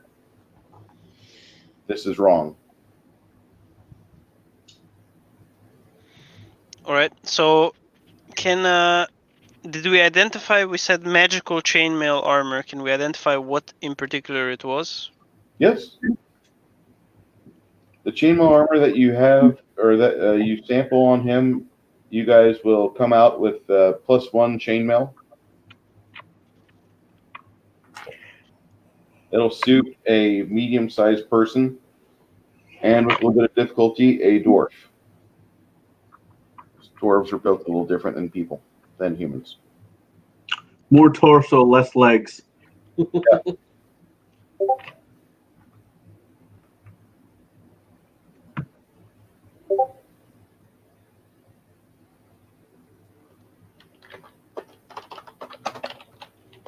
But all of the loot is taken in as evidence, right?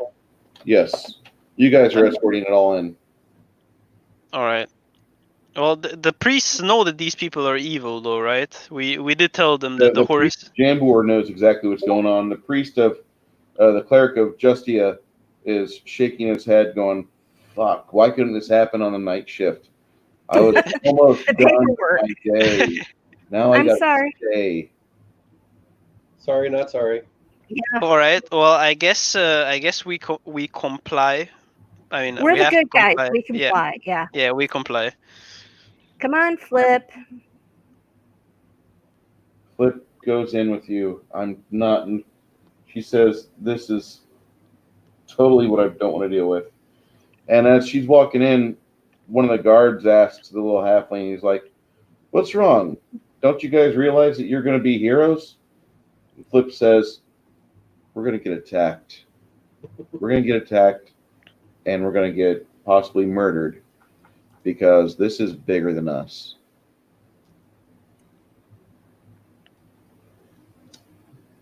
Well, the youngin may be right. Well, what can I say? The evil needs to be purged. I fucking love it. I fucking love having a paladin in the group. This is exactly why Chris rolls his goddamn eyes. He's like, "Oh fuck." Yep. I mean, hey, I'm gonna get us into a lot of interesting fights. That's for sure. I mean, I chose the wrong goddess to be merciful. I really chose the wrong goddess to be merciful.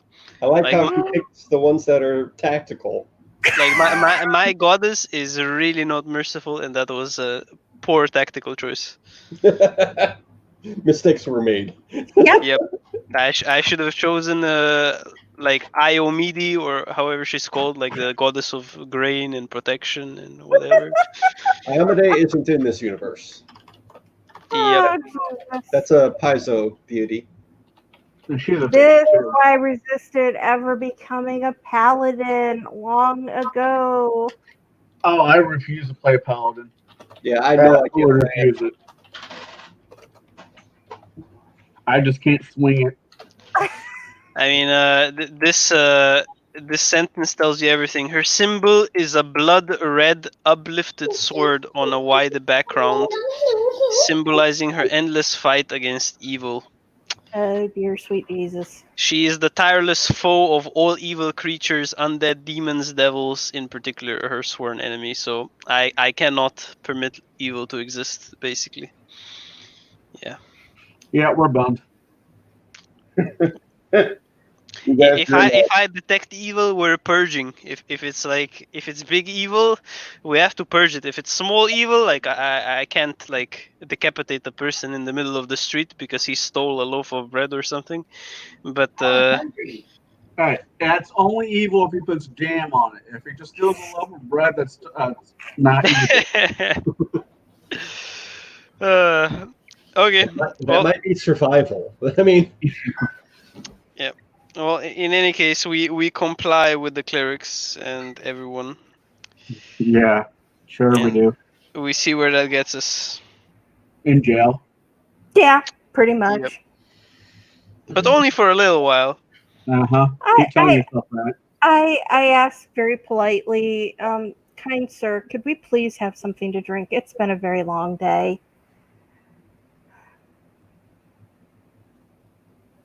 To one of the jailers. Hey, Chris, yeah. did you order from Black Rifle Coffee, or do you get a randomized selection? Subscription. Okay, I get a randomized subscription every 3 weeks, so 4 bags. They sent me the same 4 bags I got last time. Is that a bad thing? It's not a bad thing. It's great coffee, but it's just the fact that like Coffee Saves, Fit Fuel, Freedom Fuel, and Blackbeard's Delight. I already got those. I was expecting like Just Black, Beyond Black, Subscribe, Sniper's Hide, and AK-47 Espresso Blend. I was expecting those 4, but instead they sent me the same 4 as last time. Technically, that's random. What? Technically, that's random. If you use a computer for your randomizer. Yeah. Technically, it's probably somebody in the warehouse just throwing a bunch of different coffee bags in the box and saying, here you fucking go. Yeah. I think what it was that they only got certain beans, and the random people got the same bean selection as they have in the store. So that's it. Whatever they had last time before COVID hit. Possibly.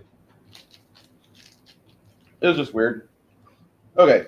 You had to say ramen, didn't you? Hey, Maggie. Yeah. Okie dokie now. I was dumb and I looked at Facebook. This is a headline you always want to hear. Michigan man plans to steal helicopter for hospital attack to free COVID-19 patients. Oh Lord. What was that? Okay. The headline reads, Michigan man plans to steal helicopter for hospital attack to free COVID-19 patients in Michigan. Are they busy with the flood? Yeah. This guy the picture here looks like he's kind of senile is just the start. Can't be any worse than the cannibal that they caught. 24 pizza deliveries, 7, a bunch of just, yeah. You think after the third one's gone missing, you stop sending delivery boys over there. Need another Timmy. Okay. Well, at the jail, they bring in some comfortable couches and some places for you to sit down on the cold floor.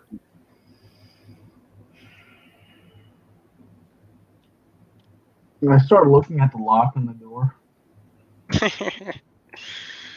We're not breaking out of jail. Yeah.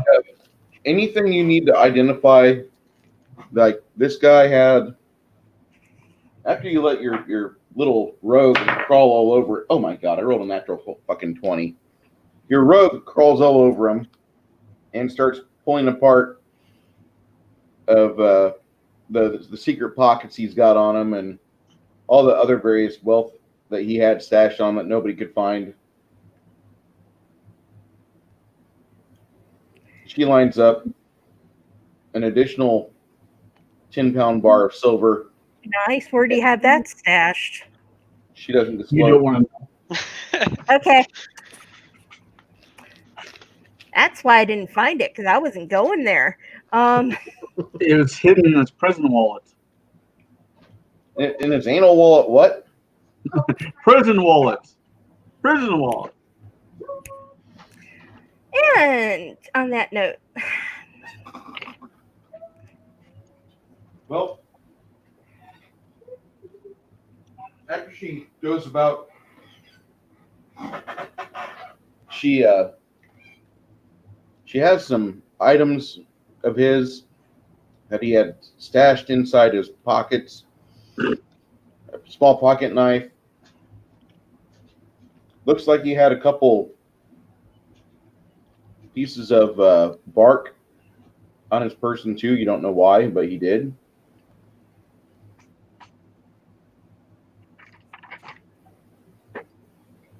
You also have some other items on his person that make no sense. Like he has drawings of some of the captives and slaves that he's made, or it looks like amateur made. You assume it's him. He had a scroll tube filled with these drawings. Bingo book? 6 of them. Maybe they were using the spell to turn them into the horses. And it looks like that's exactly what it was. The cleric of Jambor swings by after about a half hour, and she verifies your thoughts and says there's a spell that most magicians use called polymorph, and this one here, they were using it to polymorph people into horses after getting them drugged. She drops some shavings of a fingernail in somebody's hand if they want it, but we studied the fingernails here, and that's what we were finding were various narcotics that they were using. So now is the bark used in that spell? no, that's the bark is not. The bark is from a rather unusual type of elm tree. Healing? Is the bark worth anything to a magician? Nope. Not to my knowledge. I look at it. I've got the healing skill, and that I take a look at it. Is it slippery elm? Say again? Is it? I think it's slippery elm that I'm looking for, or some type of bark that can be chewed to get rid of headaches.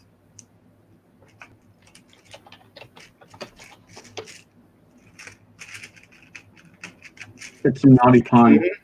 Yeah, it is a slippery elm. And then the other type of bark that he had on him was from a dogwood tree. Would I know what that's used for?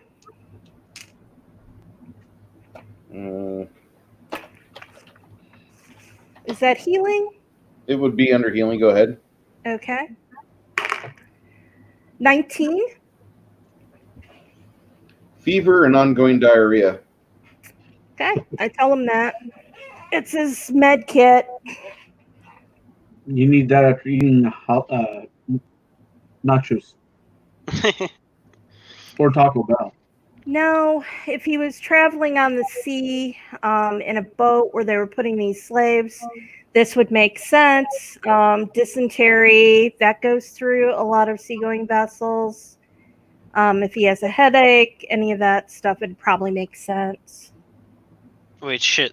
Question mark. There were a bunch of horses in the next to the inn that burned down as well. Those could have been people too. When you go to the place where they moved the horses, all those horses are still horses. Oh, okay. That's cool. Okay. You know what would be an extra ultimate twist? If the 3 horses we got Yeah. at the first inn were actually people and we unknowingly smuggled people. Don't give Bruce any ideas. Now that would be a sick twist. And then we would be arrested for being the smugglers. That would be nice, but I didn't think of it first. Now for your next group, now you have an epic plot twist. Dun dun dun. Okay. Well, how long do we stay in prison for, or like how long until they? They hold you in the jail while you're examining things, and just to basically just give you a safe place to rest. After about maybe 4 hours of turning through all this material, the constable is brought in and he asks you, he says, if you don't mind, I'd like to keep about 5 of my people here looking after you. I'll have 2 in this room and 3 outside, but we're going to try to make sure that nothing happens to you because this is big. Yeah. Hey, Thank Did you. someone happen to come to you about a sketch of the half-orc woman that burnt down the inn? Yeah. You already got that?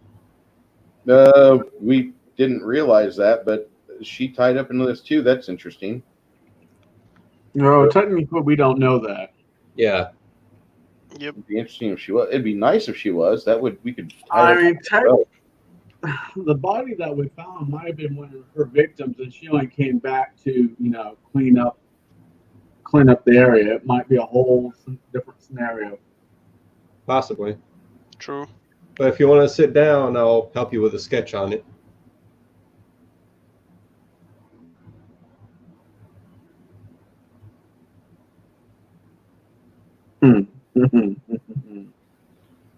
Interesting. And we can Is just there give any, we can just give them her description. No, we all saw her face pretty much. Like we all had at least a few rounds. Yeah. I mean, I certainly looked at her. The elf wizard looked at her. Chris looked at her. Everybody looked at her. No. Yep. So we should be able, like, between all of us, we should be able to give at least a moderately accurate description of her facial features. she looked like Carmen Sandiego. Now that's a reference I get. Good. Yeah, I mean, we can tell her half-orc woman, basic facial features, a wound on her shoulder. That should be enough for them to at least, like, narrow down the Big list. ass red hat. Yep. Ugly. Oh. And then they can set up wanted posters if they want.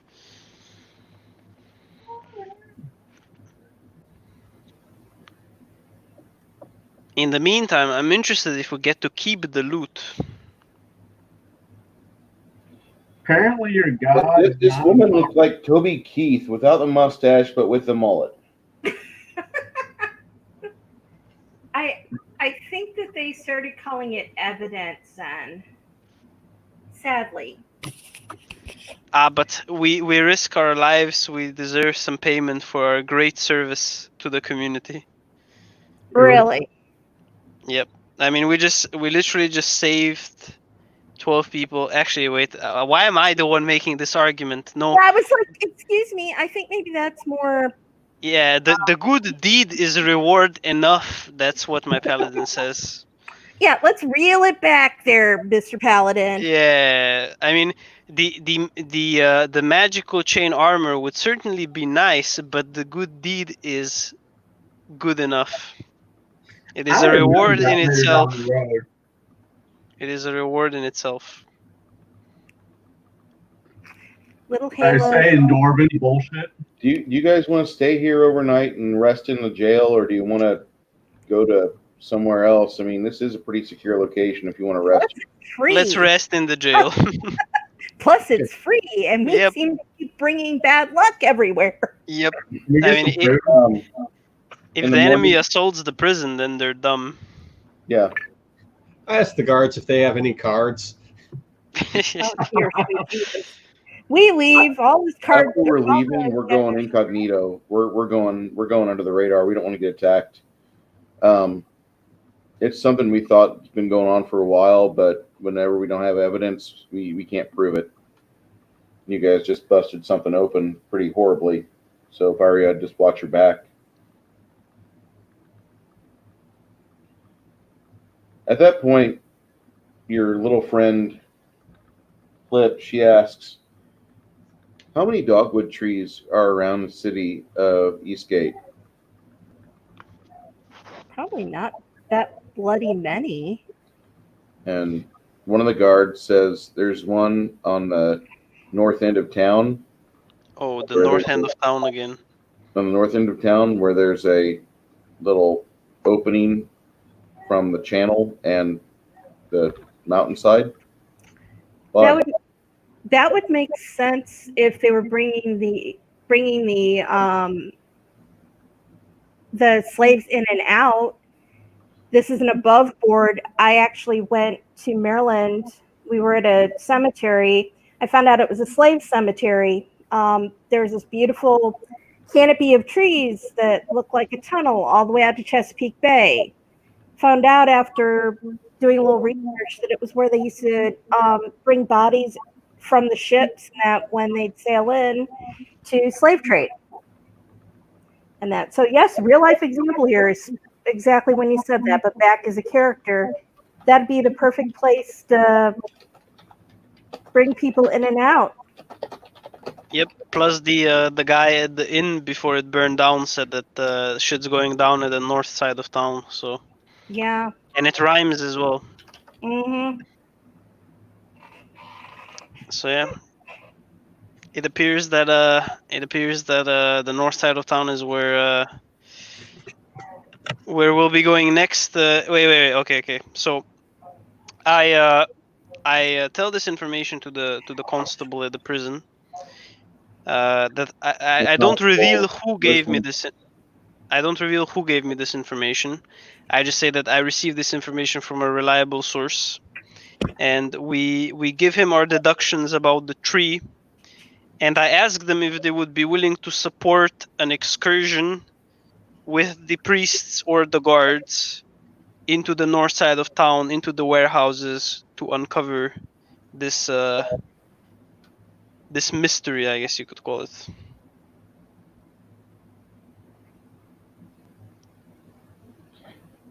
the constable listens in intently, and he kind of buries his head in his hand for a minute, and he's like, we're either going to come out of this excessively well remembered by the historians and how brave we were, or our bodies are going to be fed to crows in separate locations. Sure. This is what I signed up for, as much as I don't want to. All right. So how many men would you be able to provide for this? We'll do it on tomorrow, and I can get a dozen. Okay, so we have a dozen extra bodies. Okay, that's good. The cleric of Jambor will meet you next day at breakfast after you guys have your morning rituals, and most of you involved with a cleric or paladin or wizard life, when you wake up, first thing you do is you head to your books and your canon and your prayer, and you do your ritual to where you can get your spells ready for the day, and just one of those things that happen. And cleric of Jambor, sitting across from you guys while you're having some oats and blueberries, she says, we owe you. I don't know if that means anything to you or not, but we owe you. And I hope that after all this is over, we can have a time to celebrate,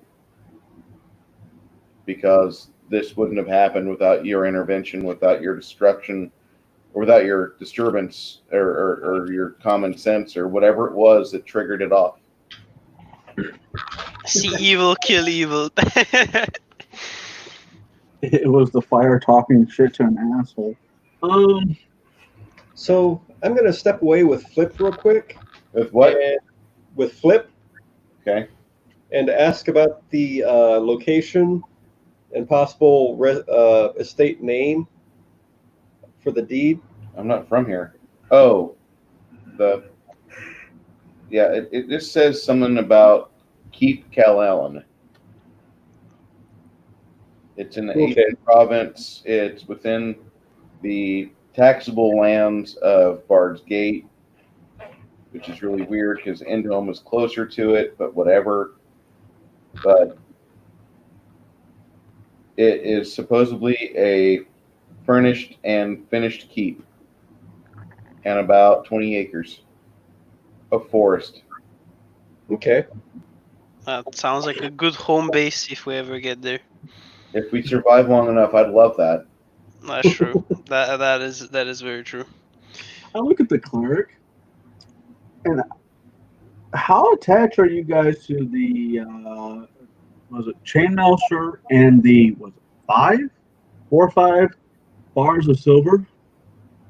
I mean, they're evidence right now, so They're evidence, and that they aren't ours until the constabulary says they're ours. That's why I'm asking how attached they are to them. I'm more attached to trying to restore our equipment right now. Constable tells you, says, I already had the thaumaturges record the magical signatures off of these items. If you want them, they're yours. All right. Thank you. And the other question I have for you, sir, were there any warrants or rewards out for these individuals? That's something we can't disclose yet, but we're building a case. And with the case comes a reward. So if we ever find you again after this and you're alive, you'll get the reward. Do you guys have a bounty board? In the Eastgate? We do. Yeah. We do.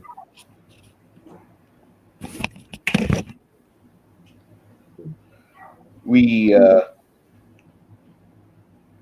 have a bounty board. It's at the Merchant Square, or what a lot of people down here called Gold Square, because they can't afford it. It requires gold to go to.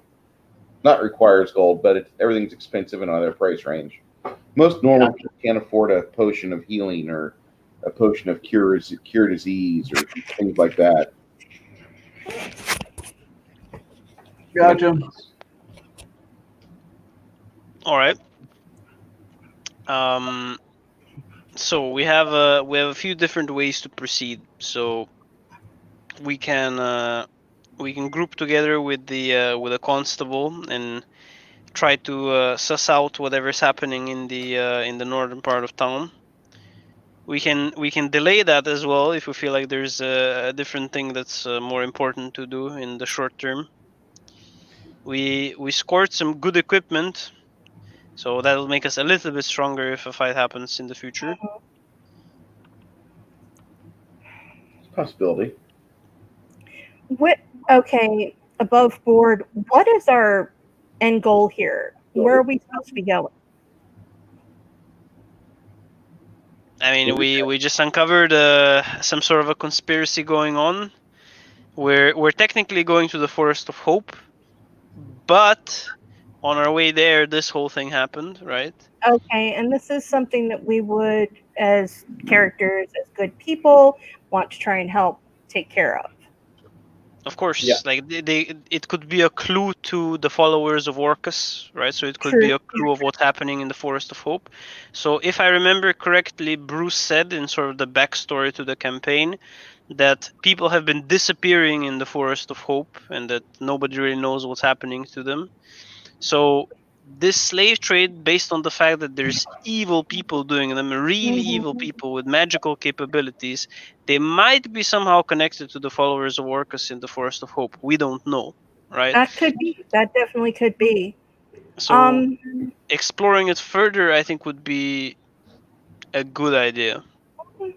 One thing I would like for everyone to keep an eye out for are religious symbols of Orcus. Once again, above board, is Orcus the same as he is in Faerun? Yep. Lord of the Undead. Oh, fuck's sake. Hey, you got a cleric. Hi. You know, I have his figurine. Say again, brother? I have his fig. His, I think it's Yeah. huge. Yeah, I got it. I've got a nice one that Greg painted up for me. Hold on. Don't get scared, kids. But yeah, I mean, we need to figure out what we want to do, right? Because maybe taking on the whole organization. I mean, the constable said he'll provide 12 people. That's a lot of people. Oh, that's a big boy. That's little different than the one I have. Well, that's actually a great deal different than the one I have. Baby versus Godzilla. That is a demon, all right.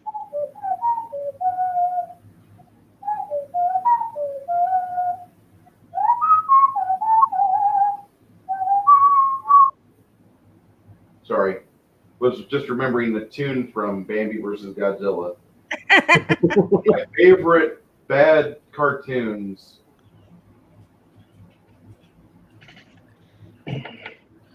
Well, from Well, here, when we get out of here, I say this in character, when we get out of here, it would not hurt us to go up to the bounty board and take hold of some of those bounties.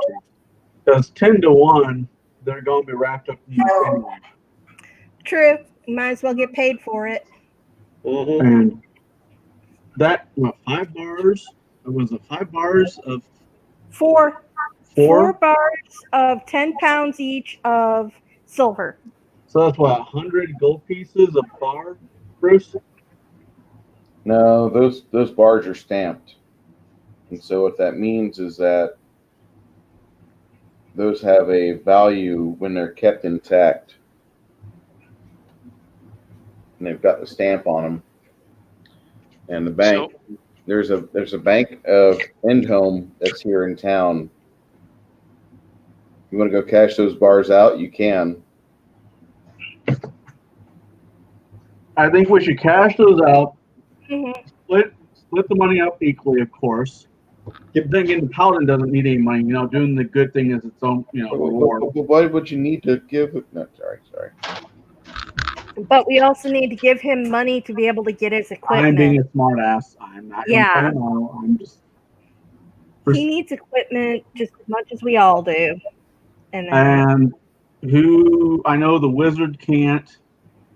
The paladin that leaves me, the paladin that leaves you, or the +1 chainmail. If you're gonna be running in, I have no problem giving it to you, my friend. I mean, I could definitely use it. Who's got the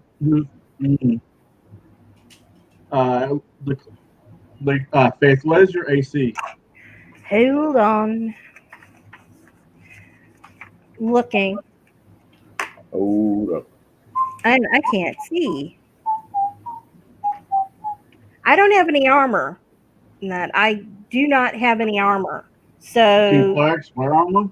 They can wear up to medium okay. So she could without technically wear having that. a drop. Yeah.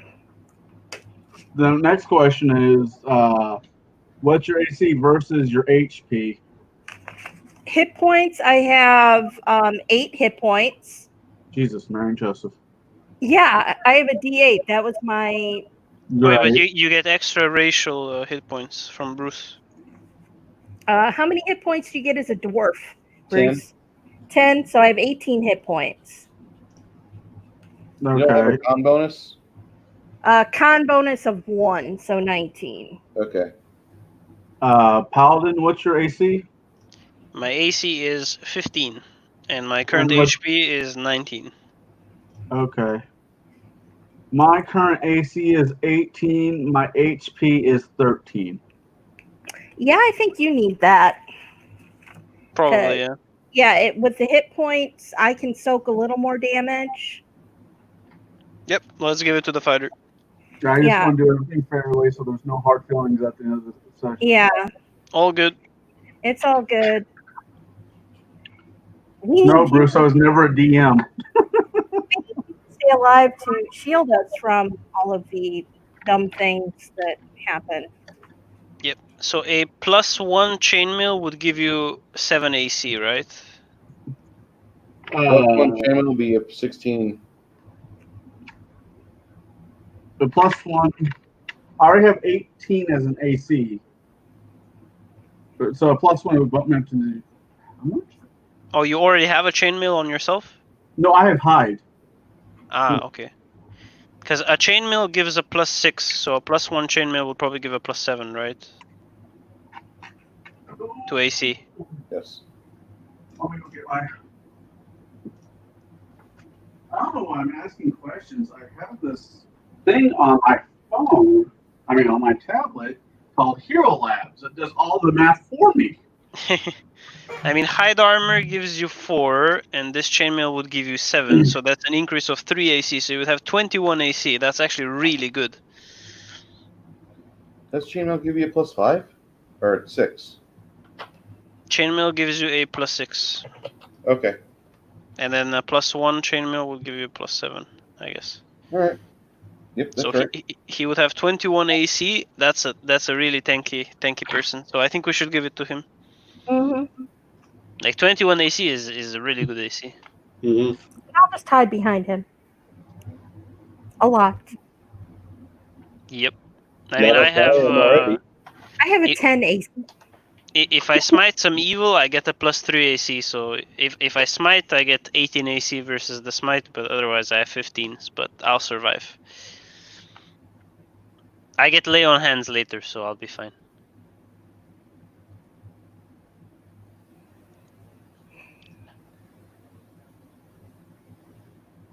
Okay, so we give the chainmail to the fighter, and we sell the silver bars, I guess. So Silver how much? bars?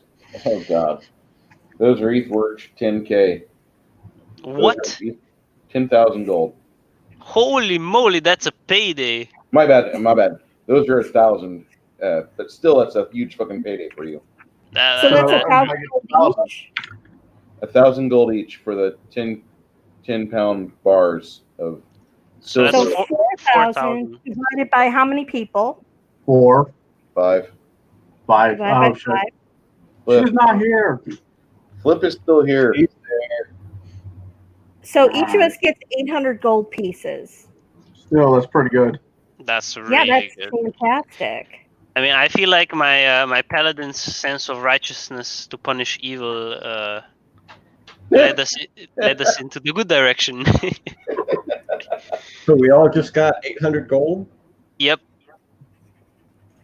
I think we're doing some shopping, boys. The cleric of Jambor says, "Would you mind letting us have that sword that was on the corpse?" Oh, that is all yours. Actually, Yeah. I will say that they can keep it if they tell us what it is. Because they probably have like some high level people that can identify what the heck it actually is. It is a relic sword, from what we can tell. It's unholy is just the start of it. But what we're going to do is we're going to break it down and turn the magics that were used to create it against itself and utilize them for creation of more holy items for our own magical studies. Because, one, we're the only church in the 270-mile radius that might be able to do that. And two, because our priests study the craft of armor smithing and weapon smithing to a degree. The dwarves and those that follow their path for how to properly do the research and the dedication necessary for long-term weaponsmithing. We are trying to emulate what they do. And we can tell you that we would be more than happy to give you a reward for that relic that you brought to us, if you so choose. I'm not going to say It no. would be appreciated. Sure. They give you 2 scrolls, one of Shield of Faith, one of Blessed Weapon, and a tally of 2,400 coins. What kind of coins? Gold harps from the city of Eastgate. What's the conversion to normal gold pieces? 1 to 1? Just regular, 1 to 1. Okay, so divided by 5, that is... More gold. So that is, let's see, per person, that's an extra 480 gold per person. So in total, we got 1,280 gold. Nice. How We much? are- 400 and what? 480 extra. Damn. You kind of sit down after you see this pile of gold put in front of you, and it just kind of overwhelms you. Yep, it And does. you all get 800 experience points. Damn, that is some good stuff. So I got to go pay Burley back. Actually, that's true. Yeah, you can pay back your debts. Mm-hmm. Actually, wait. I have a request from my fellow party members. Is anybody able to fund me? Just give me 1 second. Is anybody able to fund me 220 gold What for? to purchase a pile of full plate armor? It costs 1,500 gold. It's a heavy armor. Hey, Chris, I'll give him 100 if you give him 100. Done. I am a paladin, so I am honest to my word that I will pay you back as soon as I have the money. Save my life. We'll call it even. Right. Okay. So save the elf's lives before everyone else. I save everybody's lives. Okay. So save the elf's life. Okay, in that case, I still need 20 gold. I give you 20 gold. Okay. Thank you. Okay. So And I you don't have, I'm telling you don't have to pay it back. It's no big deal. Oh, thank you. After that payday, not really. Okay, so I owe 100 gold to Wick, and I owe 100 gold to Tan or save his life. Preferably save the life. Preferably save the life. You don't owe me anything. Okay, well, this is very kind. I figure it's my contribution to further your goals, which I'm not too unhappy about your goals. Just you need to settle down a little bit. Quit. Hey, my impulsiveness for righteous behavior just made us rich. This is true. So That's true. yeah, I can't really complain, but I will. Not right now, no. Until you guys- I say that, see, this is the blessing that my goddess provides. My incessant search to eradicate all evil has shown us her blessing and showered us in gold. So do the guards mind if I go shopping real quick? 2 of the guards will go with you. All right. No offense, but we're kind of wary because the town wants to have a parade for you. The Temple of Jambor and the Temple of Justia. Actually, the Temple of Justia took in a dozen humans disguised as horses and fed them and clothed them and started getting them prepared for wherever the fuck they're supposed to go back to. And after all of that, a lot of the curates and healers there have a very high opinion of your little party. And when they see you in public with your two guards escorting you, they want to stop and ask questions. One of the guards gets kind of sheepdogish, and he gets right in front of you, and he's like, "Listen, there's been a lot going on, and this guy's life is in danger. Let him go about his business." And so they step aside and kind of takes the wind out of their sails to hear that, because they just want to talk to you and be saying thank you. You're exhibiting the tenets of our faith. Look at that, a brave wizard getting involved with hand-to-hand combat. That shit's dangerous. They say that a couple times, and the guards finally have to shoo them away. Like, listen, this guy's got to go, and they lead you straight to Burley's place. And when you arrive there, the elf already knows who's coming. And you see that there's a few other people that are there from the city, and they're just kind of milling about, making sure nothing bad happens. Burley gets produced, and he's like, "I heard that you had a exciting day." Yes, and I'm actually on the way to make my due payments. Oh, to me. Yes. You didn't have to do it so quickly, but thank you. I don't like sitting on debt. I was hoping you would. That way you can make the interest. So I go ahead and drop the 220 platinum equivalent, or 220 gold. Excellent. And I'm going to go get the pint of whiskey for your apprentice.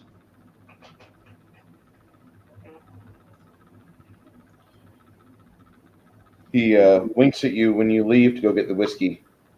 When you get to the liquor shop, the attendant, he looks like a smelly hipster type guy, long stringy hair, smells like something unusual.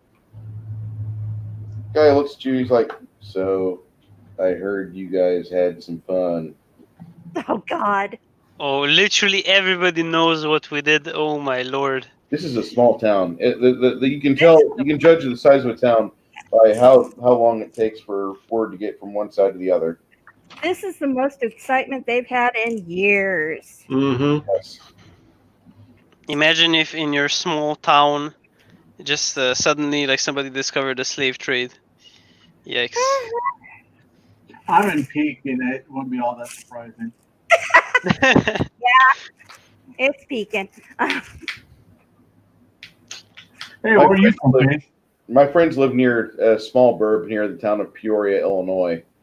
And Pekin, the only thing Pekin's known for is girls with funky teeth because they smoke methamphetamines.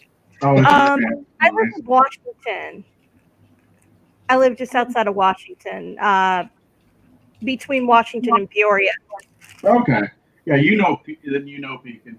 Oh yeah, I know Pekin. There are some other things that have been said about Pekin too.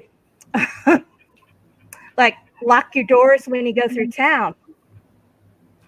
Yeah. Yeah, up until probably about 10 years ago, I was too dark to be in this town.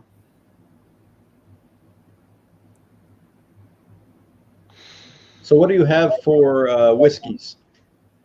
We have this really nice whiskey bottle from town of Endhome. Some adventurers went around at Endhome and they cleared out a bunch of vampires and they made the manor into a whiskey still. This is Greg Daniel brand of whiskey. It's the only brand of whiskey I drink.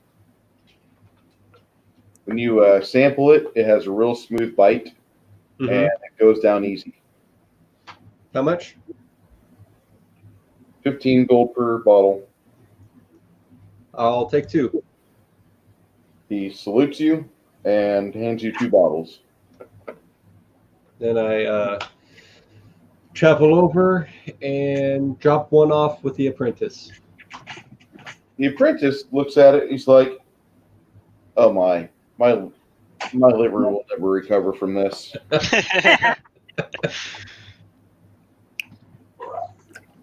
What was that line from?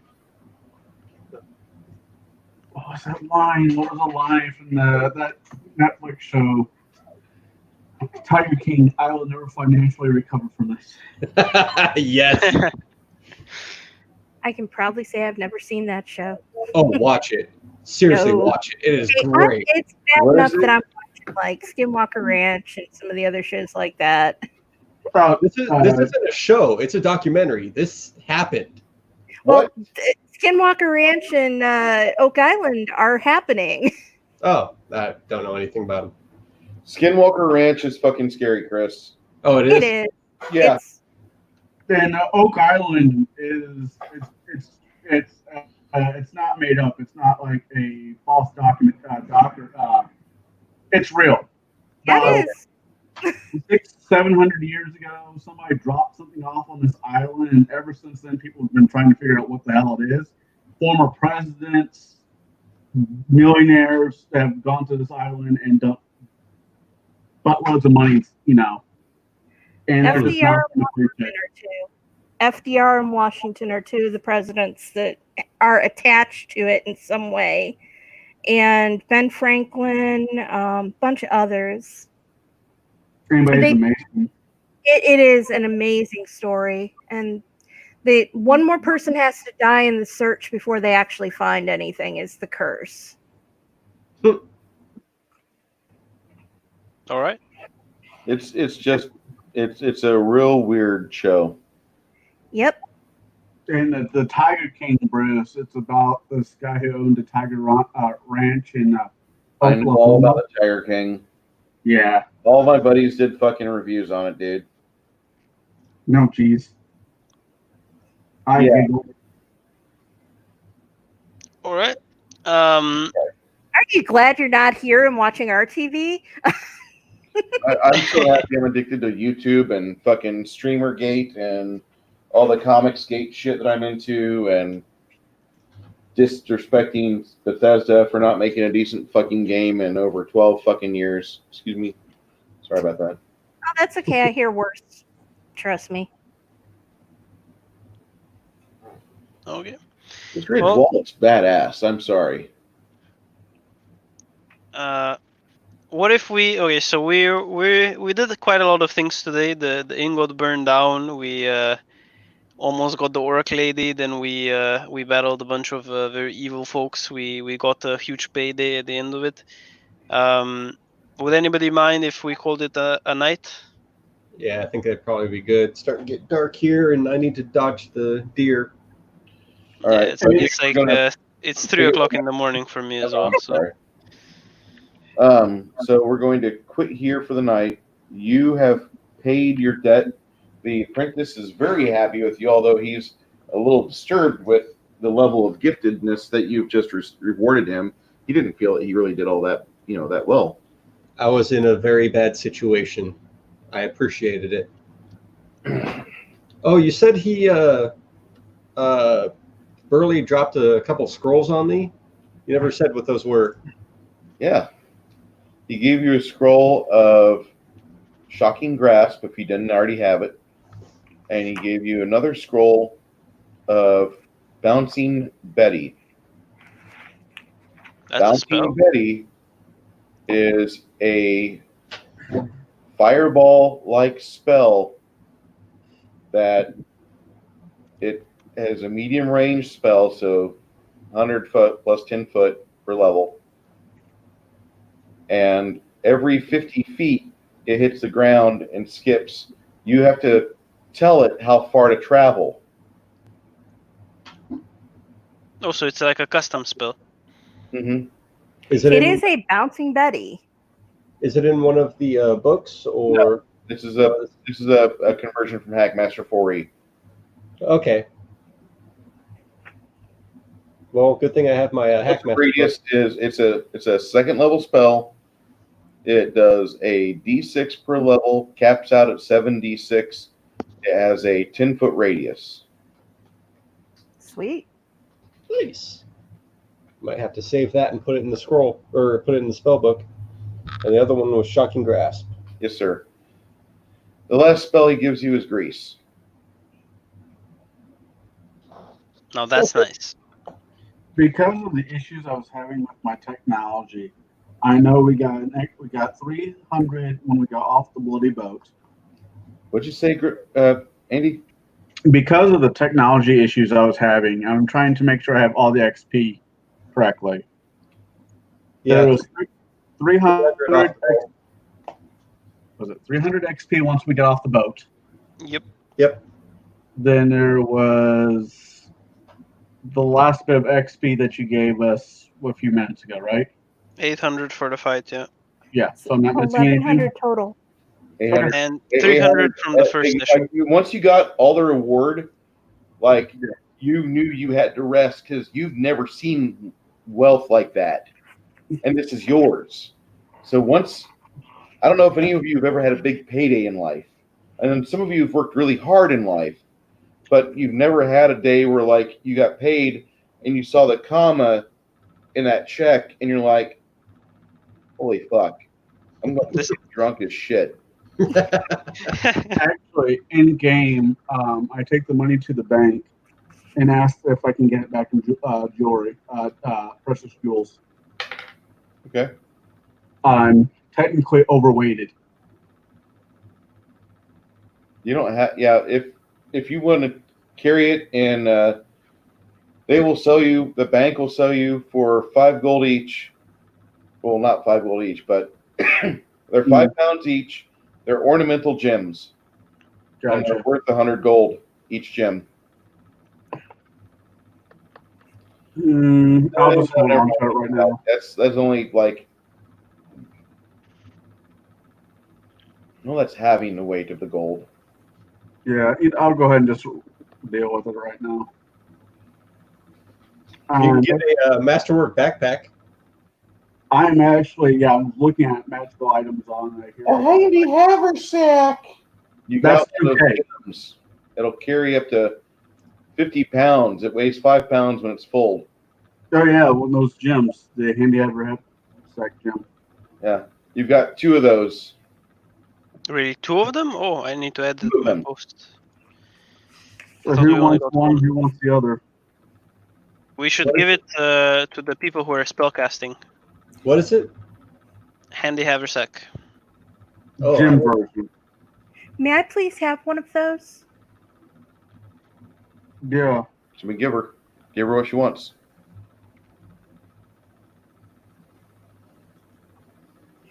What I'd like to do is have it put into a chain that can go, well, it's 5 pounds. That isn't going to be really a good idea.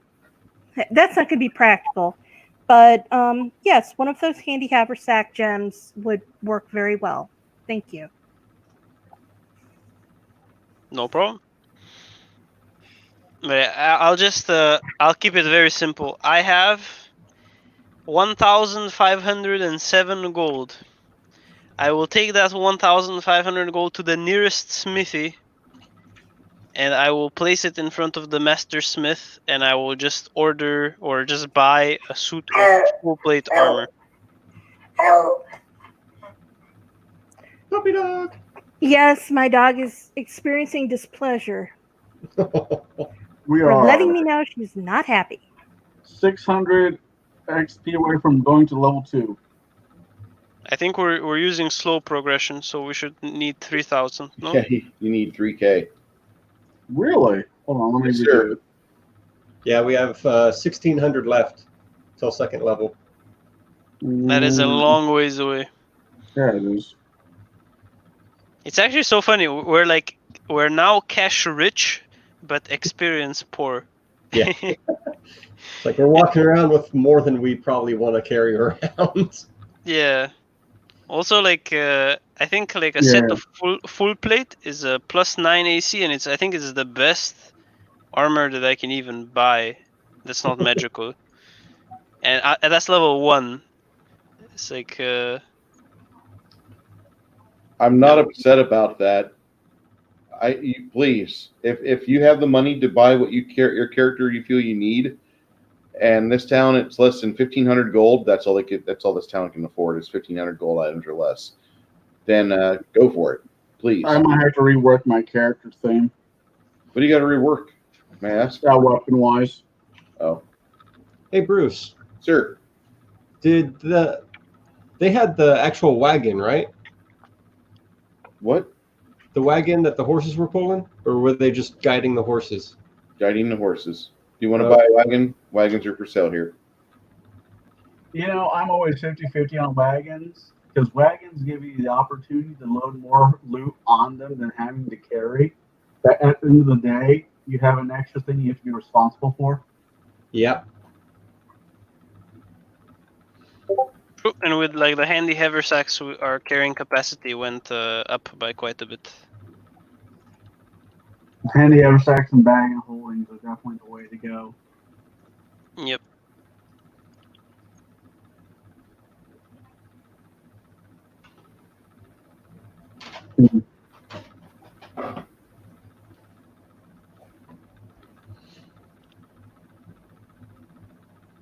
Okay, so I think so. For next time, what we do next time is we have the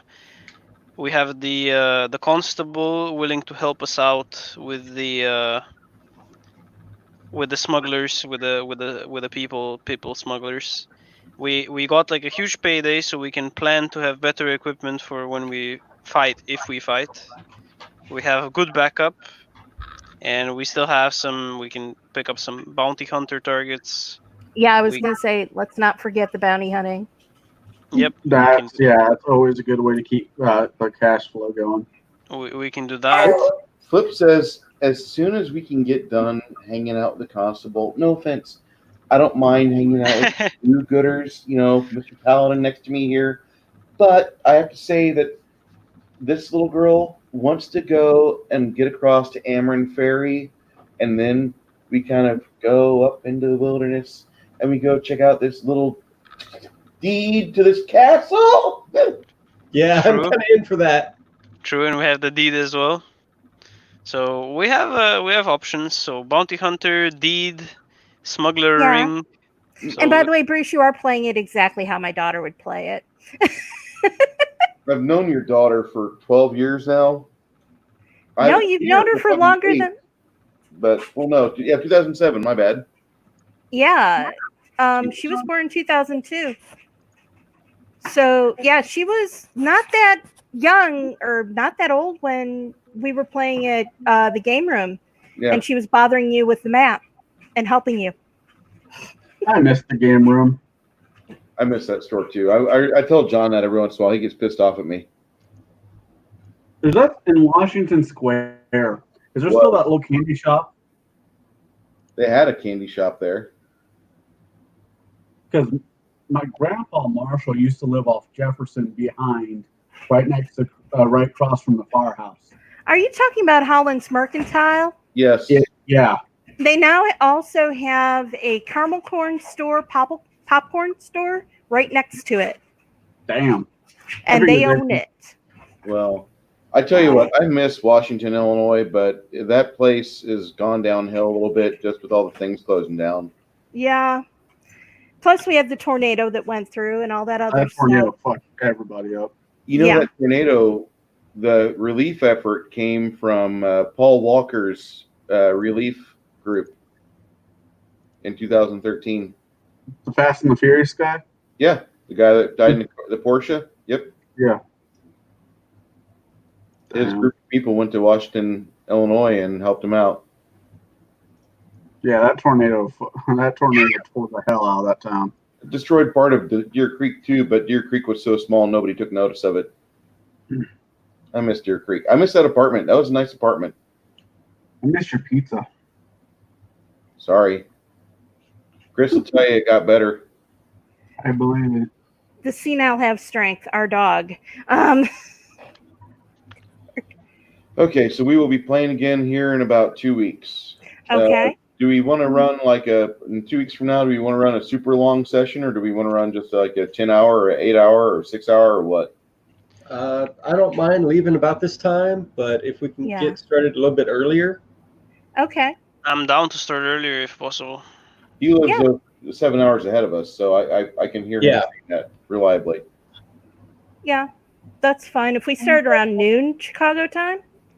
Let me world time buddy this. Like I am literally free. Like from your guys' time, so Chicago time, from 8 o'clock in the morning to this time. Chicago time. At 8 o'clock in the morning. 8 o'clock I don't think I gonna was be even. no. So There- literally at any point between 8 o'clock in the morning and 1 hour or 2 hours ago is like literally perfect for me. There are too many strange women for me to want to bed for me to be able to wake up at 8 on a Saturday. No. It's not that. It's just that like I am freely able to adapt at whatever time Chicago time between 8 and 7, 8 and 8. Okay. So what I'm hearing is nothing past 8 o'clock Chicago time Right. PM, and we just start. We start at 2 this time, so at 1. You can start at noon next time. That's fine. Okay. Yeah, starting at noon is like literally perfect for me. I don't have a problem with that. All in favor? Anybody have any complaints or questions that they want to address right away? I mean, the Discord's always open. All right. Okay. No, I think I'm. No. Fine. As soon as I switched over to the laptop, everything got better. I think I Bruce, like you better on laptop myself. Go ahead there, Zen. do you want us to decide which direction we want to explore first, so you have an easier time preparing for the DM? I'm good. I know this area that you're in, sadly. You guys are kind of, I mean, you're going to do what you do. That's what I'll say. Okay.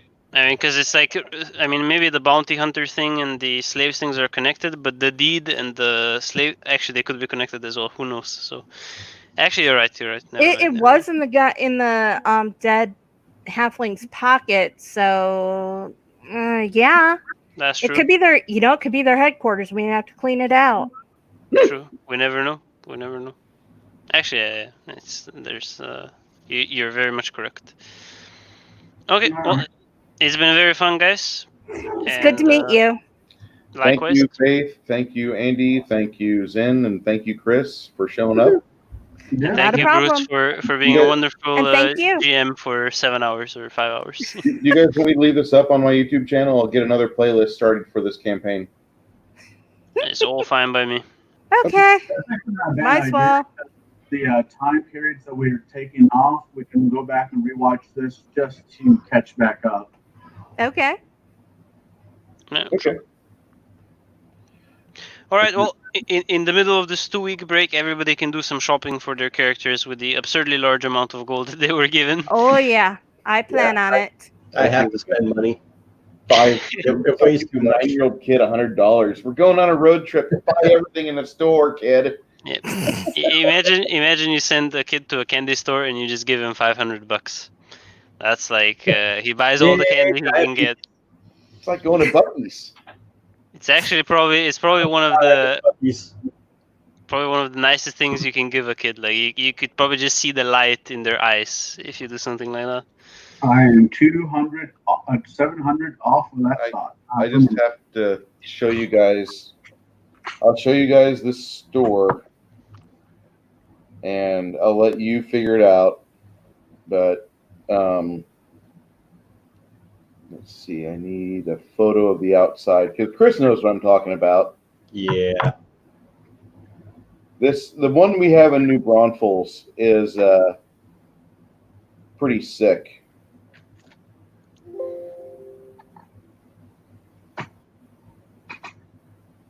The one in New Braunfels has like 120.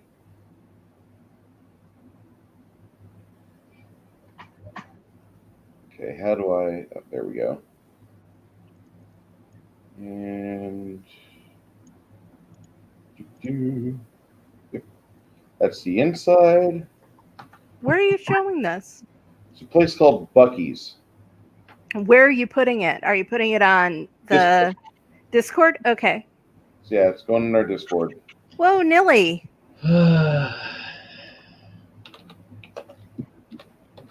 That's huge. Is that like a buffet or something?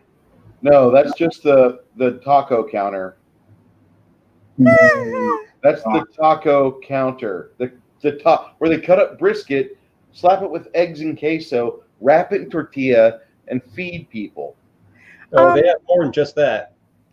Why does this remind me of that I-80 truck stop? It's better. Yeah. It's better than that. I'm sure. The other side is a fudge section. Oh. I can't have chocolate. So I'm the others, allergic. okay. So imagine that's actually a full circle. That's only half the circle. The other half, half of that is the fudge section, and the other half of that is the nuts, the roasted nuts. They also have, to the right of that first picture, is where you basically order sandwiches and burgers and a bunch of other stuff. Oh man, I Whoa, should not Nelly. be. I should not be listening to this while on a diet. Oh, dude, don't hang out with me while you're on a diet. I'm bad for you. I mean, I'm only there. Like, there's 3 weeks left for my birthday, and on my birthday, I'm ending the diet. So. Did you lose any? Oh, I lost a lot.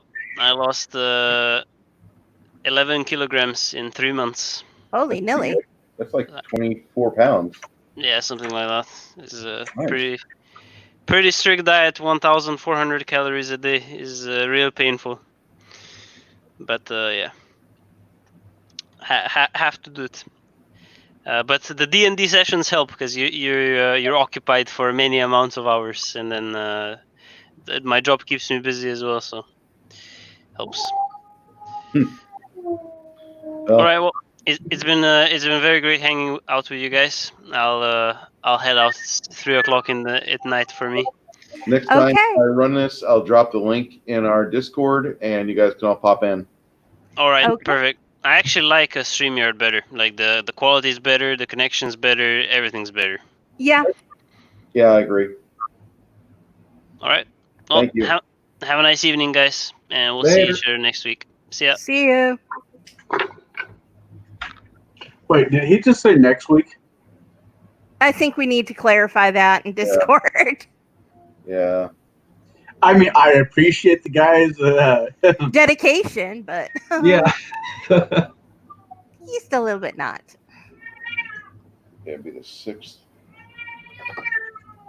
I got a pissed off cat over here. I had wondered if that was either a cat or a kid. I didn't know That's which. a cat. Okay. Yeah, he doesn't play well with other cats. I just have one. I have a dog that's senile. Well, I'm going to let you guys have fun, and I am going to be out of here. You guys have a good evening. Take care of You yourself. too. Thank you. Later. You guys enjoy I miss yourselves? Oh yeah. Excellent. That definitely took a brighter turn.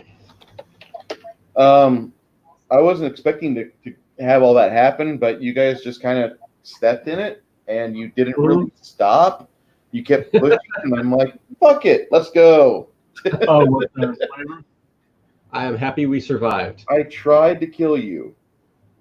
I did It my sounds best. I'm not worried about dying because I can always make another character. Yeah, you can always make another character. What? You can always make another character. Yeah, I don't get emotionally attached to my characters. I'm a bastard. Do you guys remember? Did you ever play through Kingmaker, Andy? I think I did. I know. Okay. Jake? Yeah. I'm just saying, like, this campaign has a big chance to turn out to be Kingmaker-esque. My only problem with Kingmaker is the amount of fucking paper. I'll take care of the majority of it. Because I've had a few people in the past like, I don't want Kingmaker. I'm like, that's awesome, but when it comes to the key building, I don't want anything to do with it. But that's part of the game. Well, that's awesome. Call me when we're going to kill some things. I'd probably be able to get into it. I'm not sure of the details, but I know Winter's Wrath was nice. It's fun. The person that was best at it is Robert. But Robert gets into a game, and if it has numbers, he figures out how to make them scream. And his players. Normally at him. The DM, the poor beleaguered DM. Him, Russ, Mike, and a few other people are very much hard. Let's crunch those numbers as hard as we can. Well, you got guys like Mike that he plans a character for 20 levels. Oh yeah. I have my feet laddered workout, feet tree, whatever terminology, but everything else I just fucking wing it.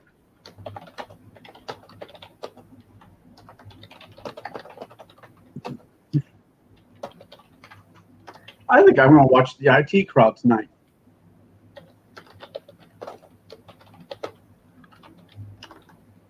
Have you seen that one, Bruce? No. Oh, it's a British comedy. It's fucking hilarious. The basis is the IT people are in the basement dealing with a corporation. And the first 5 minutes, you hear the phone go off. Have you tried restarting and turning it back on?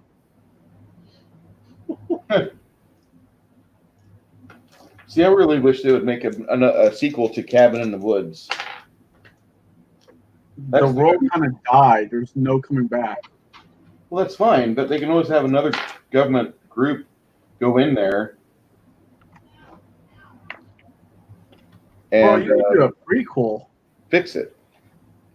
I don't know about doing a sequel per se, moving the story on, because the Elder Evil did kind of come up through the world around. But you could definitely do a prequel. You could do several prequels.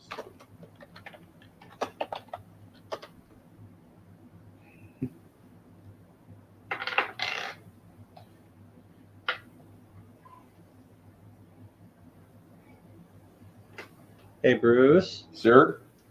can I have a riding bat? No.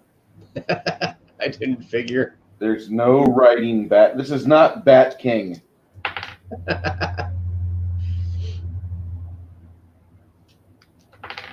All the other stuff is too expensive. It's like I have just enough money where I could do something, but not enough money to do anything fun. I just have a bunch of money weighing me down right now. I